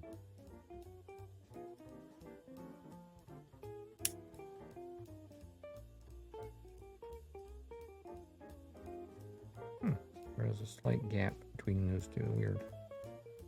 Which means that's not on fully. Well, there is certainly a beam line there. Should not have that big of a gap. I can get my nail in it easily.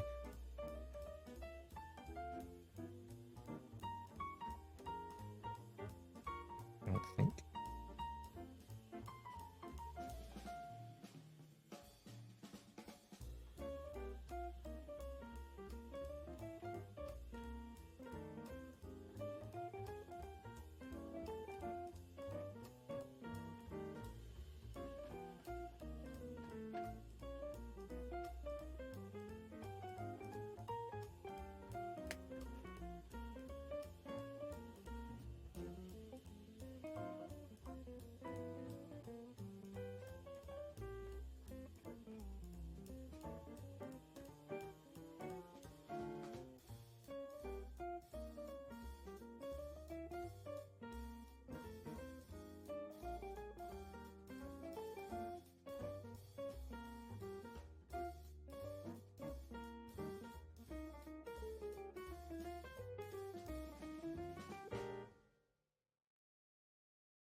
Right, and now the next part. Sea Runner, and one bit from the A Runner, 2 bits from the A Runner, 2 bits from the Sea Runner.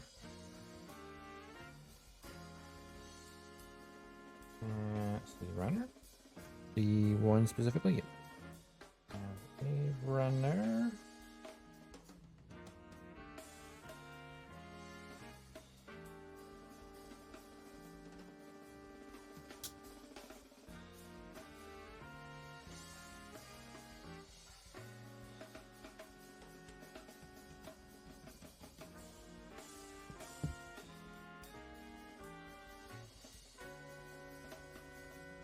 All right.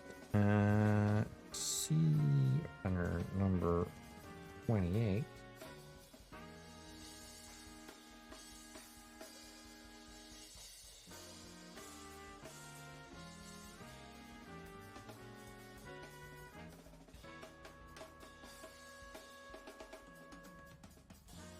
And 21.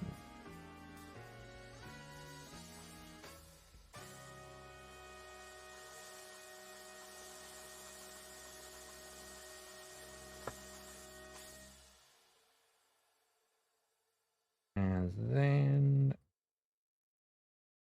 A7.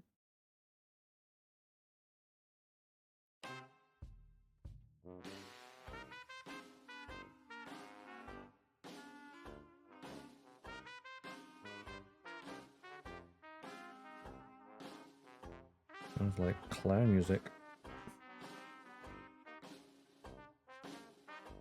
It's number 7, and then number 22 is the white part. Yeah.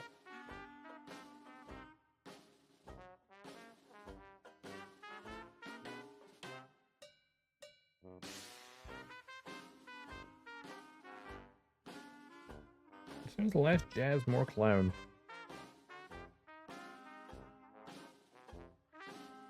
The new theme music for Troll Barton and the Heavy Arms.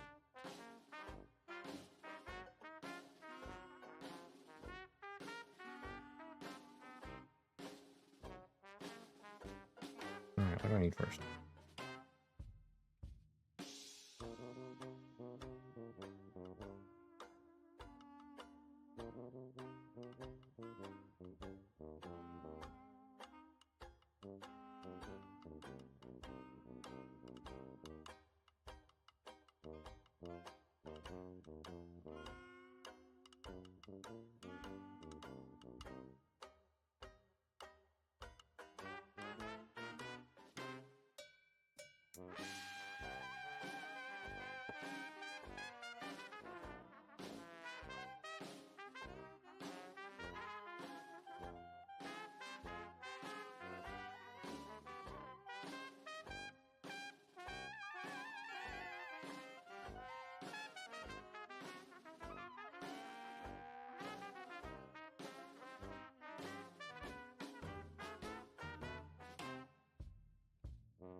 I'm gonna add a break coming up.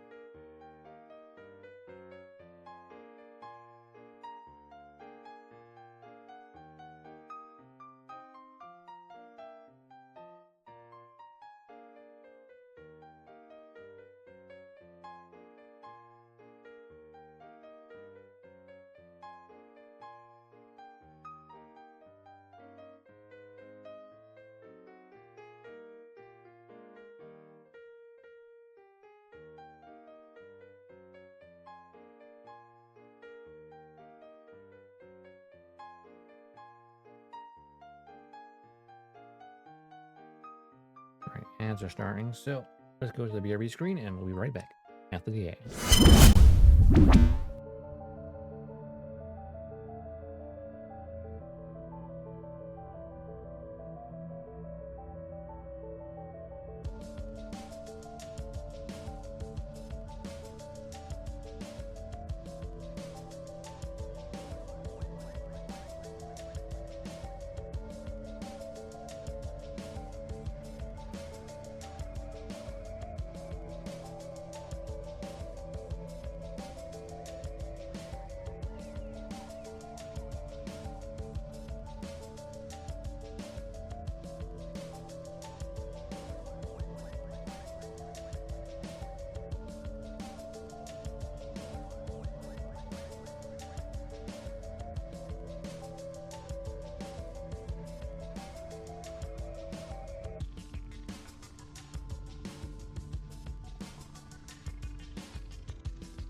And we're back.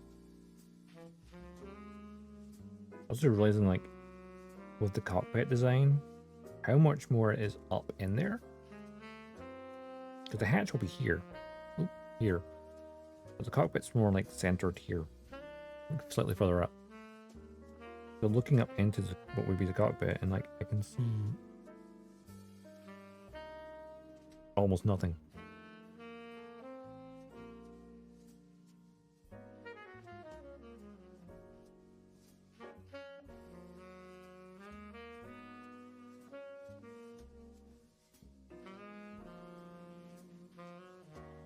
this bit finished sanding, so this goes, make sure it's the right way around.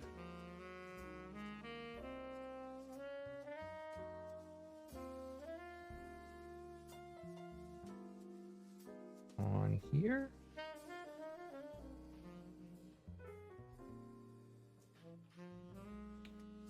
And then another bit below it.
Wondering there for a second what the next Gundam thing will be. Because Dinner was supposed to be got a few things to look forward to. I know they're going to be re-showing Endless Waltz in American cinemas. I hope they do that. And, you know, UK ones as well. That'd be nice. And then, of course, is it end of October? They've got the Iron Blood Orphans Early Hunt animation.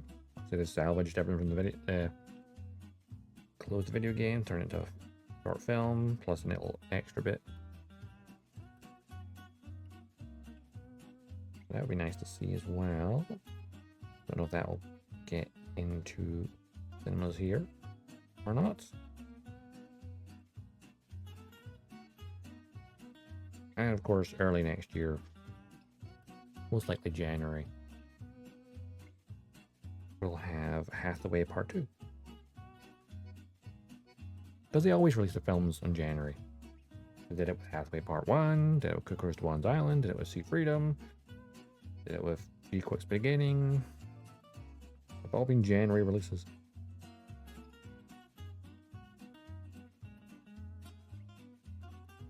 And if there's going to be any new shows after Hathaway, maybe a Thunderbolt Part 3.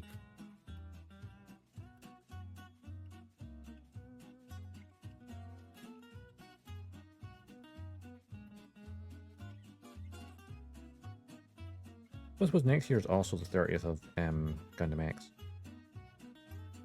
So hopefully that will get a rebroadcast and go on like Gundam Info.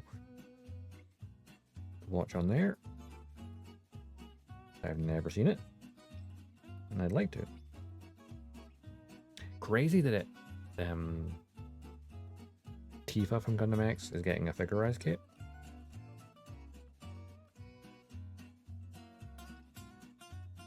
It's one of the things where I feel like, from my point of view anyway, it feels like Gundam X is one of those. It's known by some people, but not by others. A bit more niche on the Western fan base. Mainly because it's never been actually properly broadcast.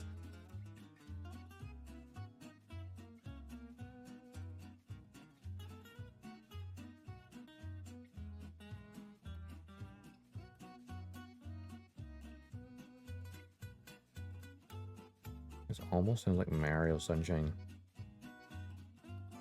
Almost.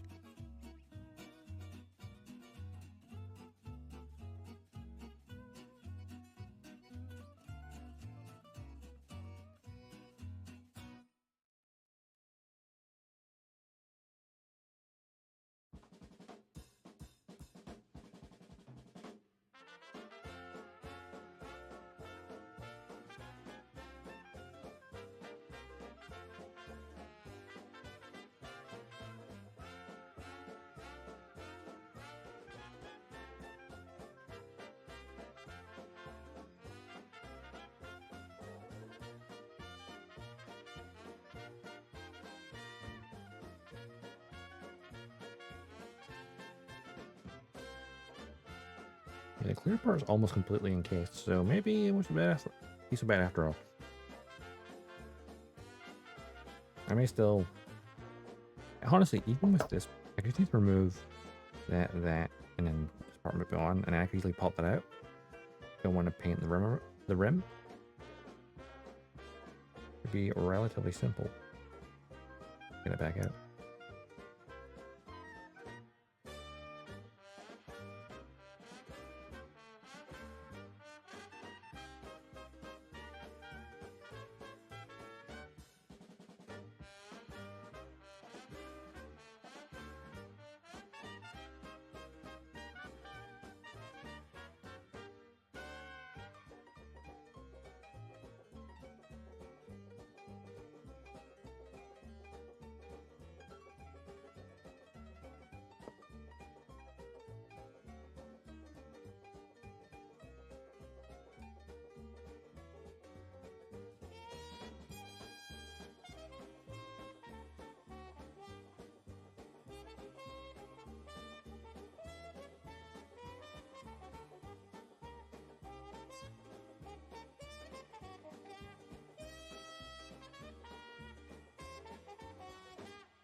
I might have a notch in the front.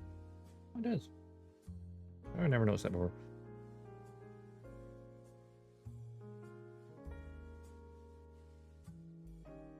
In case it's the jewel, well, I'll actually magnify the jewel a bit. I forget that bottom corner.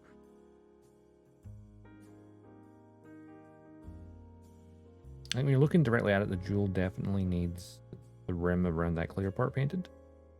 But other than that, yeah, I think it's pretty good.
Think about where this might be going. I feel like maybe it should have been on earlier, but yeah.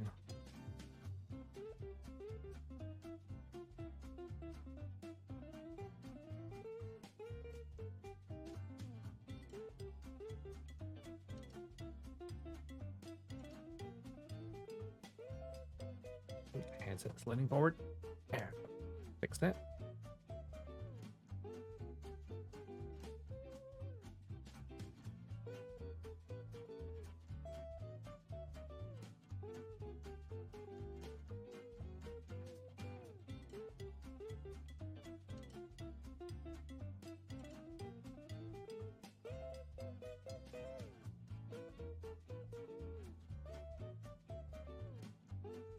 And this goes up into here, which might be awkward to get in there.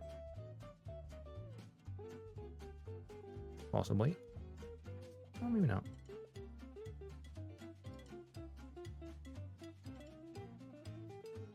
Because that's your tiny cockpit hatch. Well, I mean, you can kind of see in there.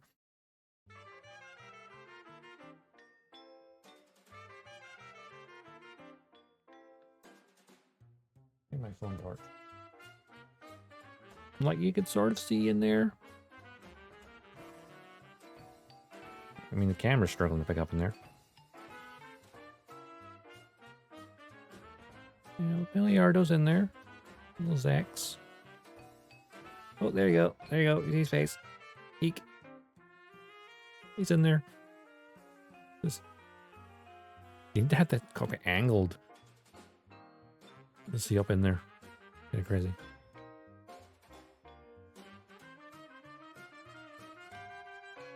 This is why most people don't paint the pilots, but I do, because I think it's neat. Until you get to this part and you go, ah, I wasted my time. That's the torso built. But yeah, I think I will probably in the future paint the rim of that clear part because it does kind of stand out a bit as just being a clear piece.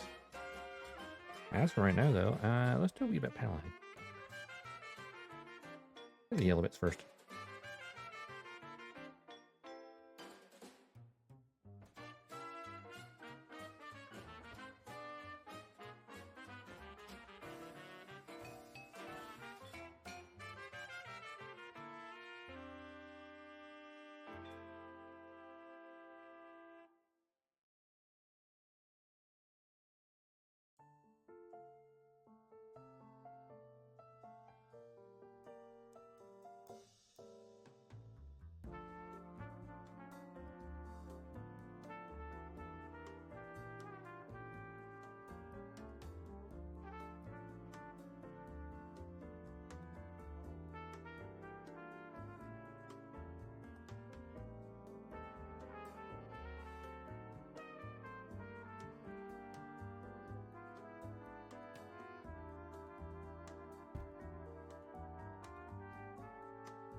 Now, everything else, I pretty much used the gray, didn't I?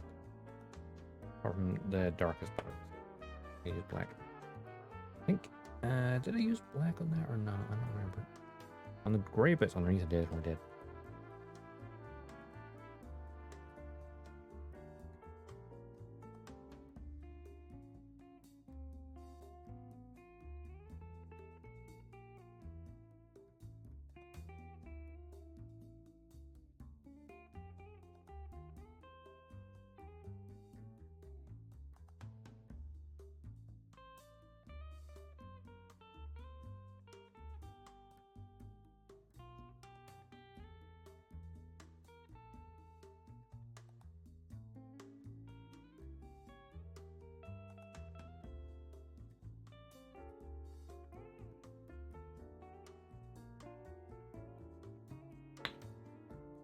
I use the gray first, see if it looks okay, and otherwise I'll use the black. I don't remember if I used black on that or not.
Hey, 16, how's it going?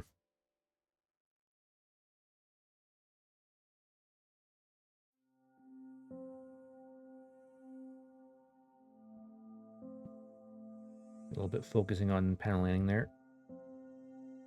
Yeah, oh god, another raid. All hands to battle stations.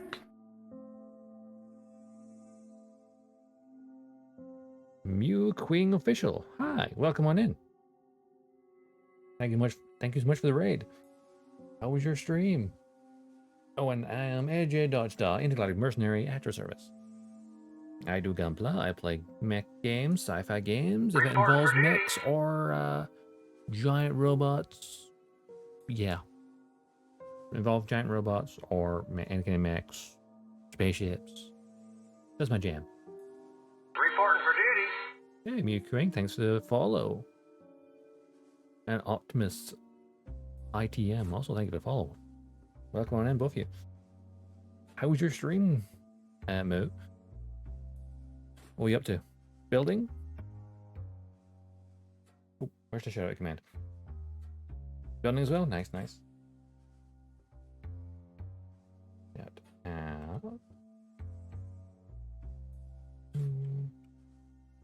What were you building?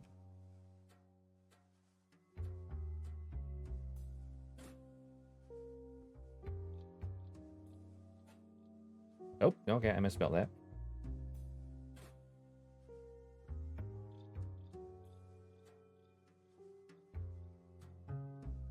Building equipped for motor nuclear. Oh, nice.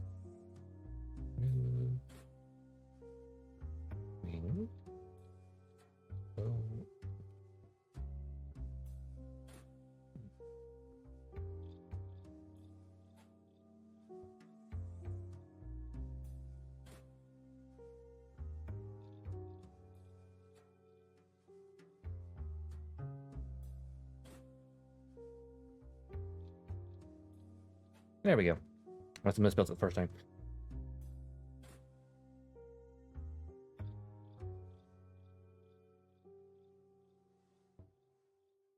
Not seen them in ages. I still like them. Pretty good. I feel like getting a hold of them nowadays might be more tricky.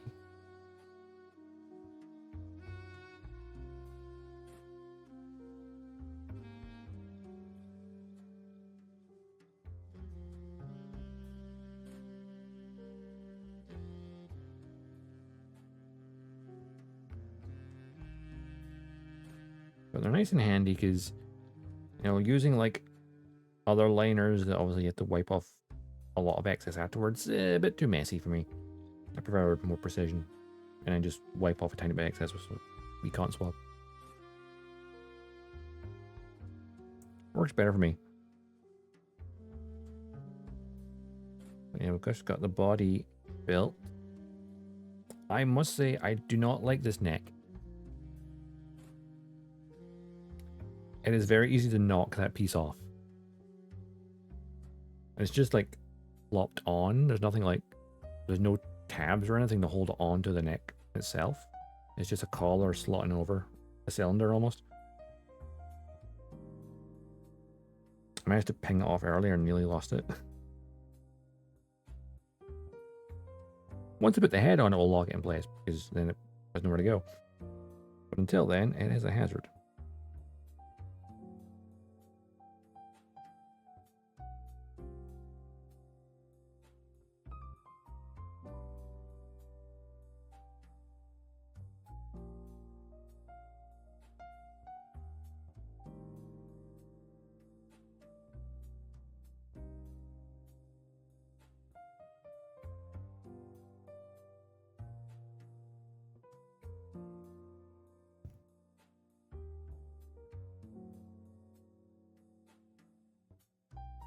Yeah, maybe I should use the black on this part. I'm not sure if I did it in the head. I don't remember. It was a while ago. Like a month ago, I just did the head. And painted the pilot. Little Miliardo we painted last time. We also have Miliardo painted inside of here. But it's near impossible to see him now because the cockpit hatch is so much lower than the actual cockpit. Like the cockpit's like there. There. But the hatch is down here. A lot lower, like you're looking up into the cockpit. Really weird.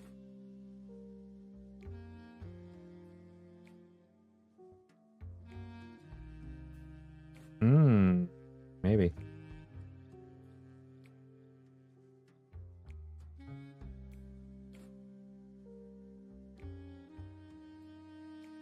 Usually I use the gray marker for panels. See how it looks. If it doesn't look good enough, I'll go back over to the black layer.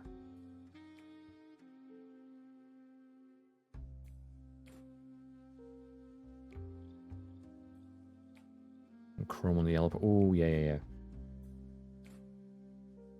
I mean, there is a special coating version of this where they are metallic.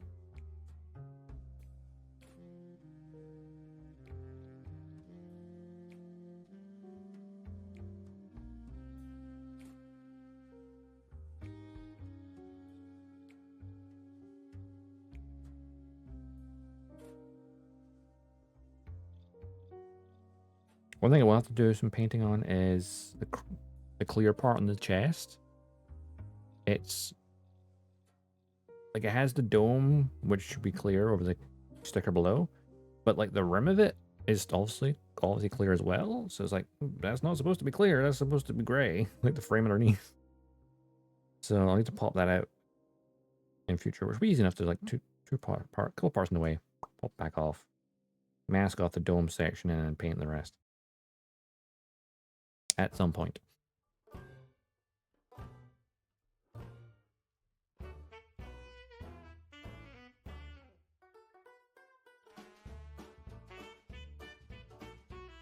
This is one tricky area to get into.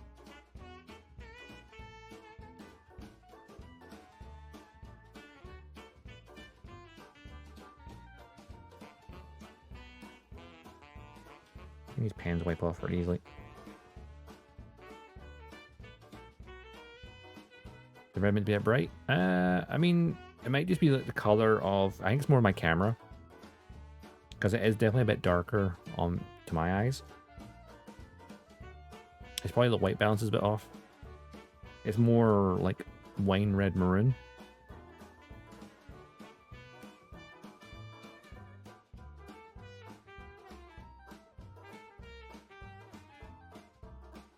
But color balancing a camera, it never does it quite right.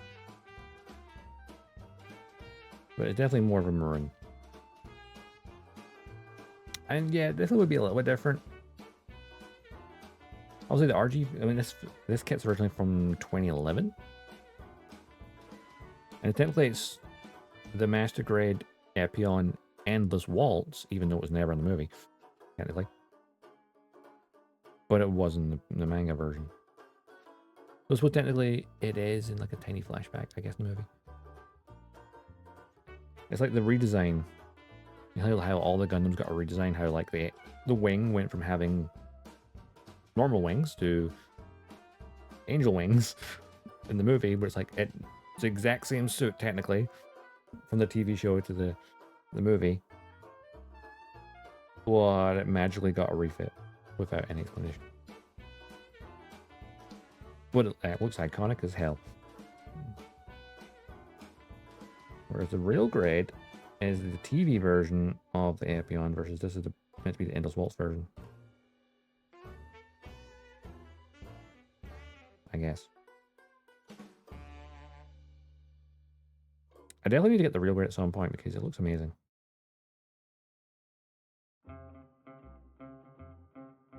Maybe?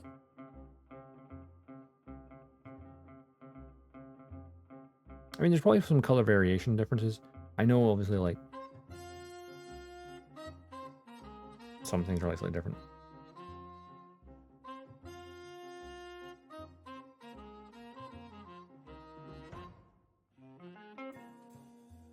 I feel like I need to see them side by side to notice the differences proper.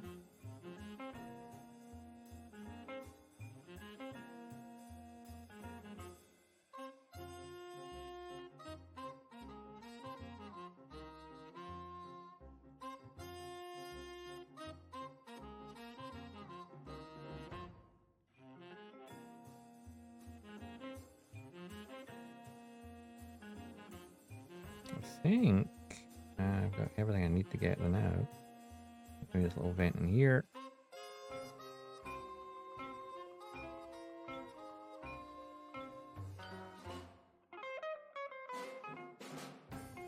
And I think I've paneled everything on the body.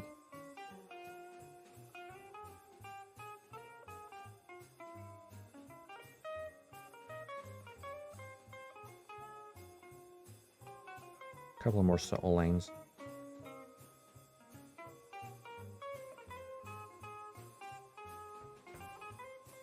It's weird though, it feels like the front and back of the chest like aren't quite 100% clipped together, but they won't go any further.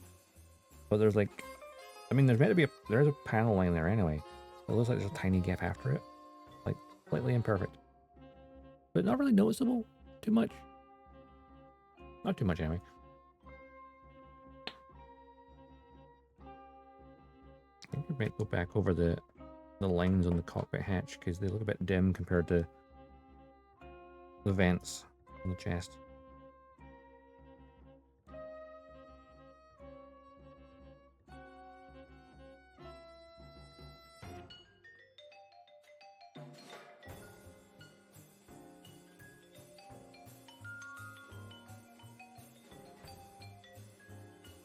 Yeah, that's good.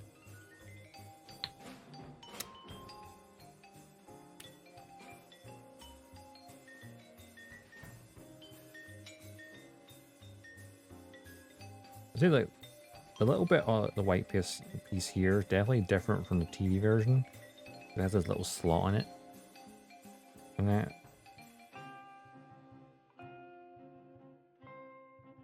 Oh, I just realized something really stupid. Oh shit, that just snapped. Shit.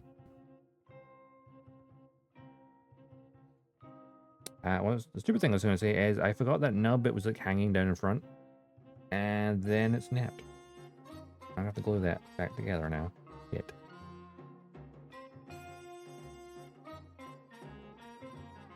Bollocks. That was a very sensitive piece to snap like that so easily. And it's because of that notch in it. It made it too thin. Fuck. Right. First steps first. Get that nub out the way I forgot about. I wonder why there's like a wee nub in the way of the core.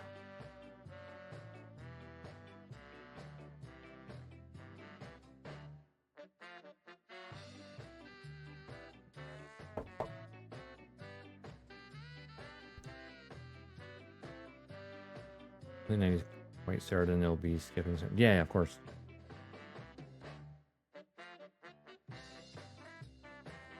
It's always the case when the master grades like they kind of up the detail.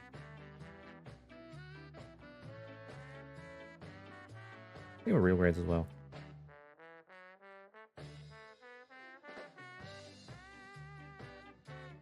A little notch made it very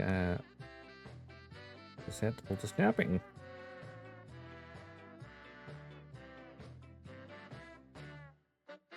But luckily I have plastic cement, so it's an easy fix. Not the first time I broke something.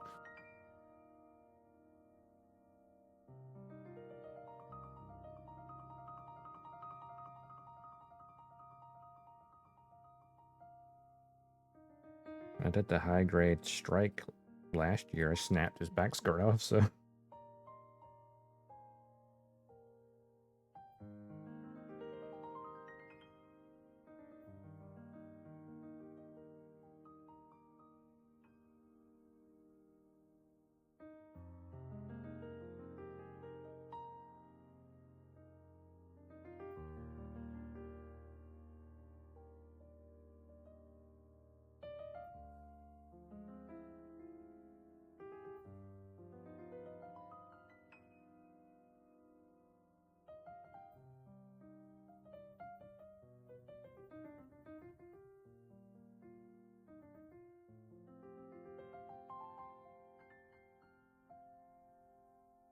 Getting into this nub is apparently snapping hip joint in the Freedom 2.0. Ooh, yeah, I've heard about that. The Freedom 2.0, the Justice 2.0, and the Providence all share the same hips. And those apparently all have the same issue, that they're a little too tight.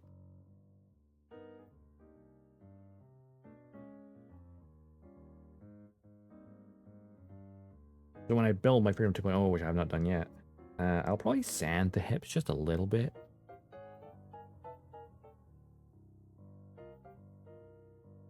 See if it helps. Steel replacements, yeah.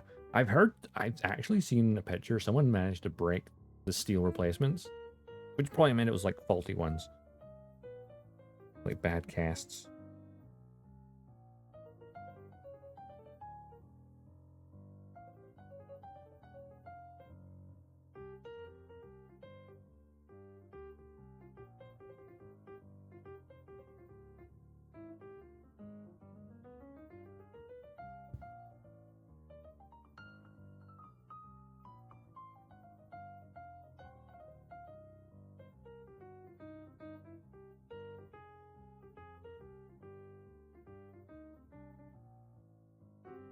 And here at an awkward angle.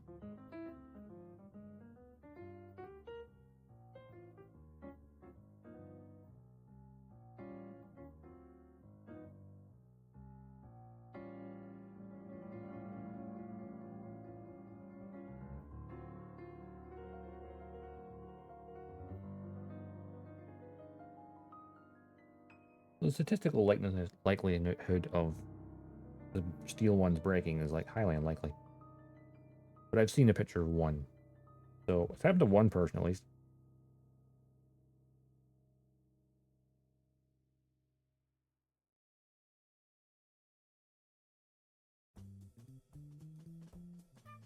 It could just be incredibly bad luck, or maybe they're really rough housing it. Again, if you're rough housing steel enough to break it, what the hell are you doing? Plastic? Yo, totally get it. Steel? How?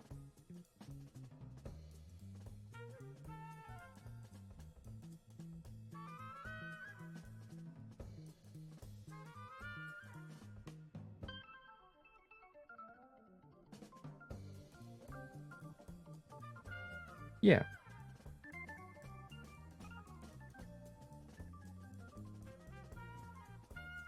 It probably just means that that particular one was like maybe compromised integrity-wise. It was like super brittle.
All right, that looks better. Now to glue this bit back on. Where's my...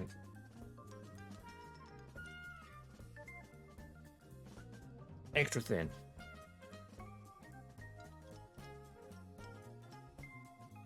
All right. I'll make sure it's in the right direction as well. Fortunately, the break is... oh god, that is such a tiny point as well. Because of that little decorative notch, it just sacrifices the integrity of it. Like there, okay.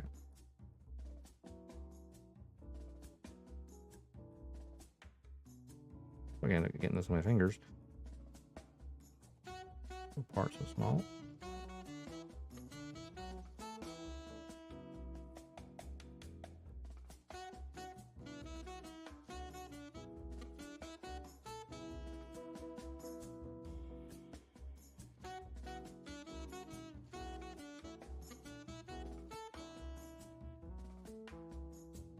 Good thing the window's open already.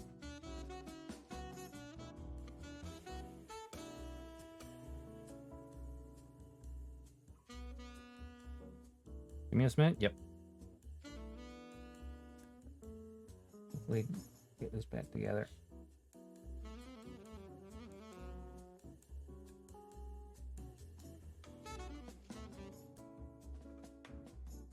Of course, this is a very tricky piece to do this to because it's so tiny. Or such a small area where it's broken.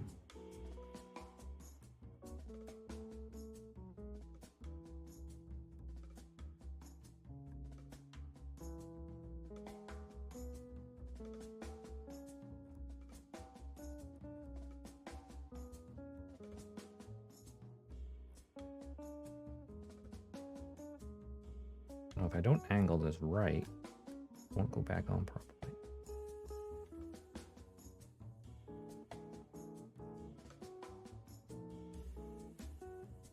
Ooh. It's such a small point of contact.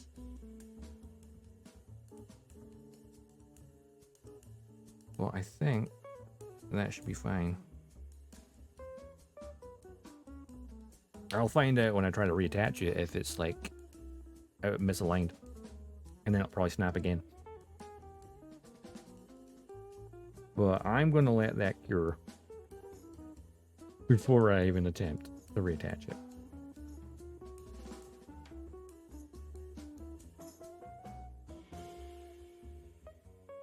But yeah, that should be fine, right?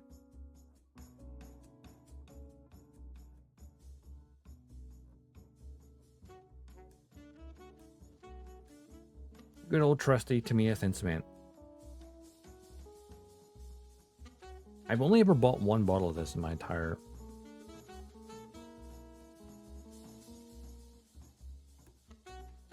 Lasts a very long time.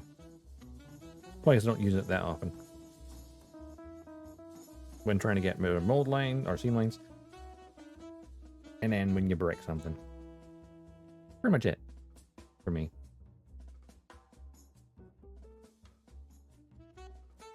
I think I don't break things often. Ugh. Yeah, I will do it. I'm going to attach the head.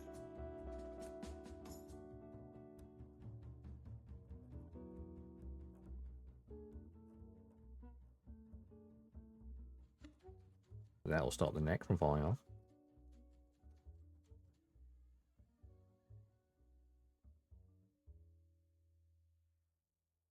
The Gundam Epyon.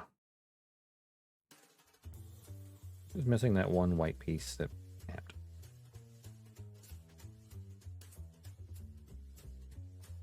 You submit a lot of a bunch of older kits that need seam line work. Yeah, it really depends on the kit.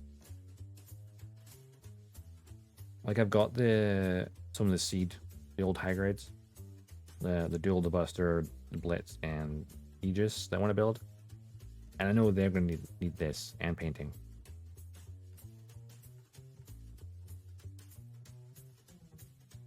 But until they give us revives of those,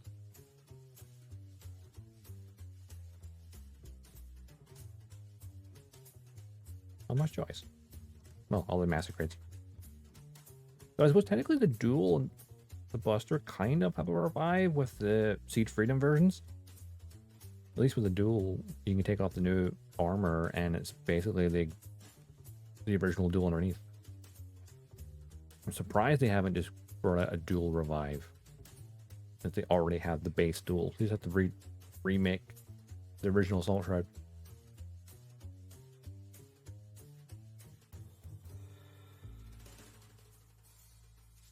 One day.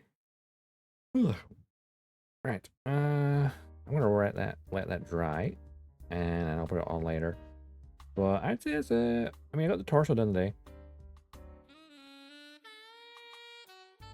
It feels like it didn't do much, really. There was a couple wee fiddly bits, and there's an annoying mold line on the back section here at the sand off. But otherwise, productive.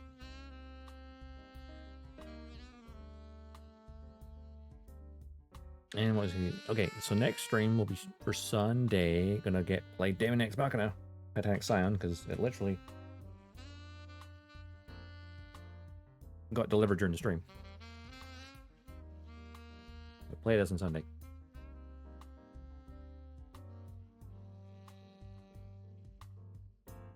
And then, well, we'll probably play that on Tuesday as well. But then, like Thursday, work on this again, get the arms done. Right, yeah, they'll easily get both done. Easily.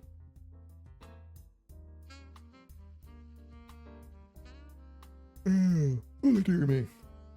As always, I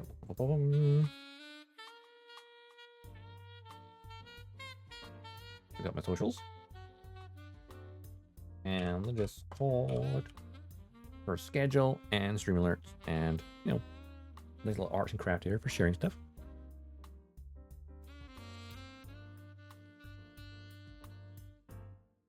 As for right now, we should go on a raid ourselves. We got raided twice, so we definitely have to go on a raid. Let's have a look who is currently online. The miniatures modules.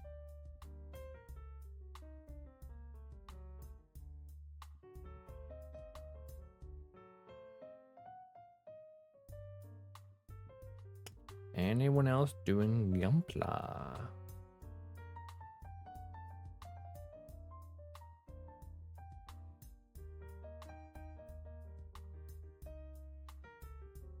I always find it weird when I like scroll down and it's like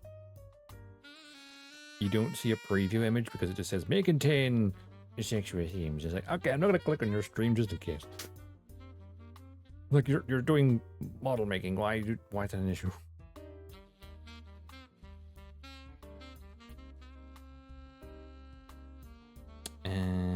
Let's see.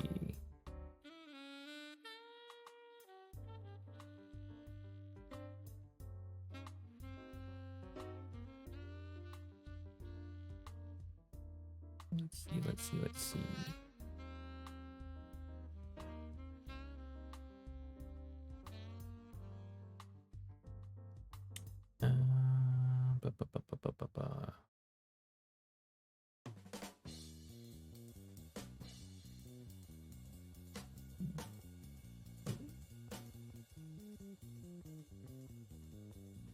Hang on a second.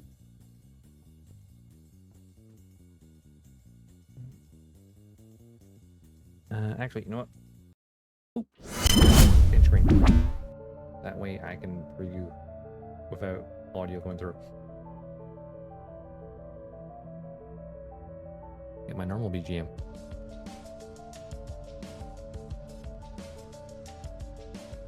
What are they building?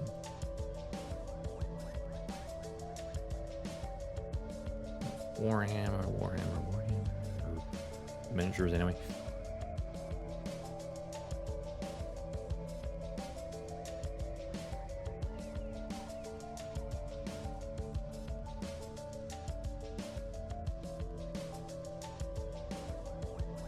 What are they building?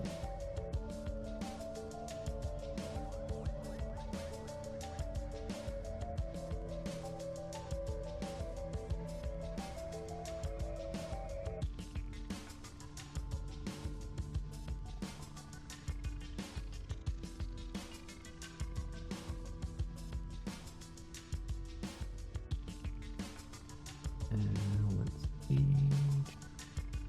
It's always like the looking for people. We're like, okay. What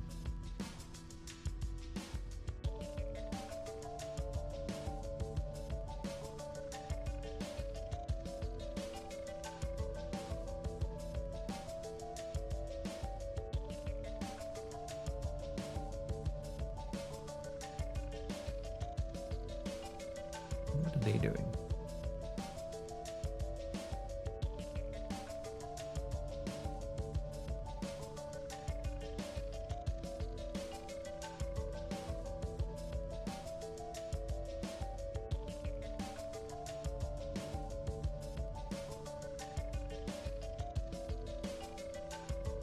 This is the part of like streaming where I'm like, who do we raid? Because when people you know is online, it's super easy to raid them. But when you're looking for someone new, it's like, who has good vibes?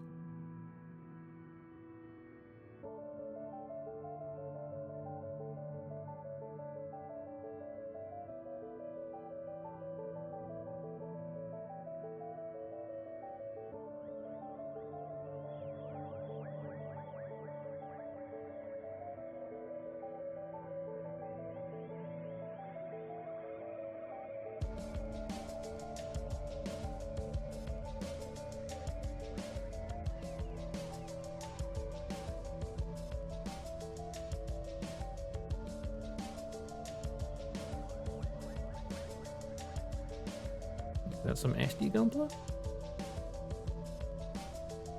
Yeah.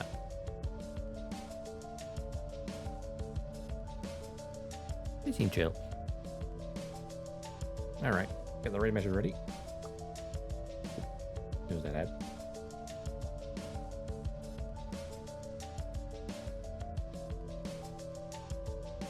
Oh, cat block.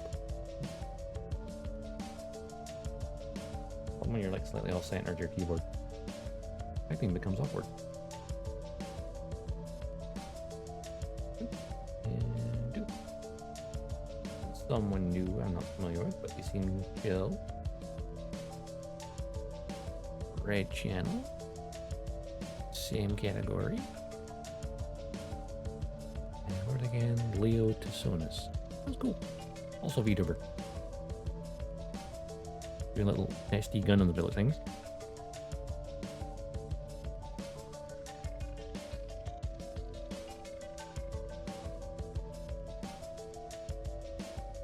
Let's swing on by. Right. Hope you all enjoyed the stream. It's always nice to just chill out and build. Better if I didn't snap that one piece, but hey. It'll be fine. Just need a slight sanding is all. Or, well yeah, because it will have a small little nub, like bulge before I glued it, probably. A bit later, fine. Anyway, I'll be back on Sunday, as I with Daemon X Machina,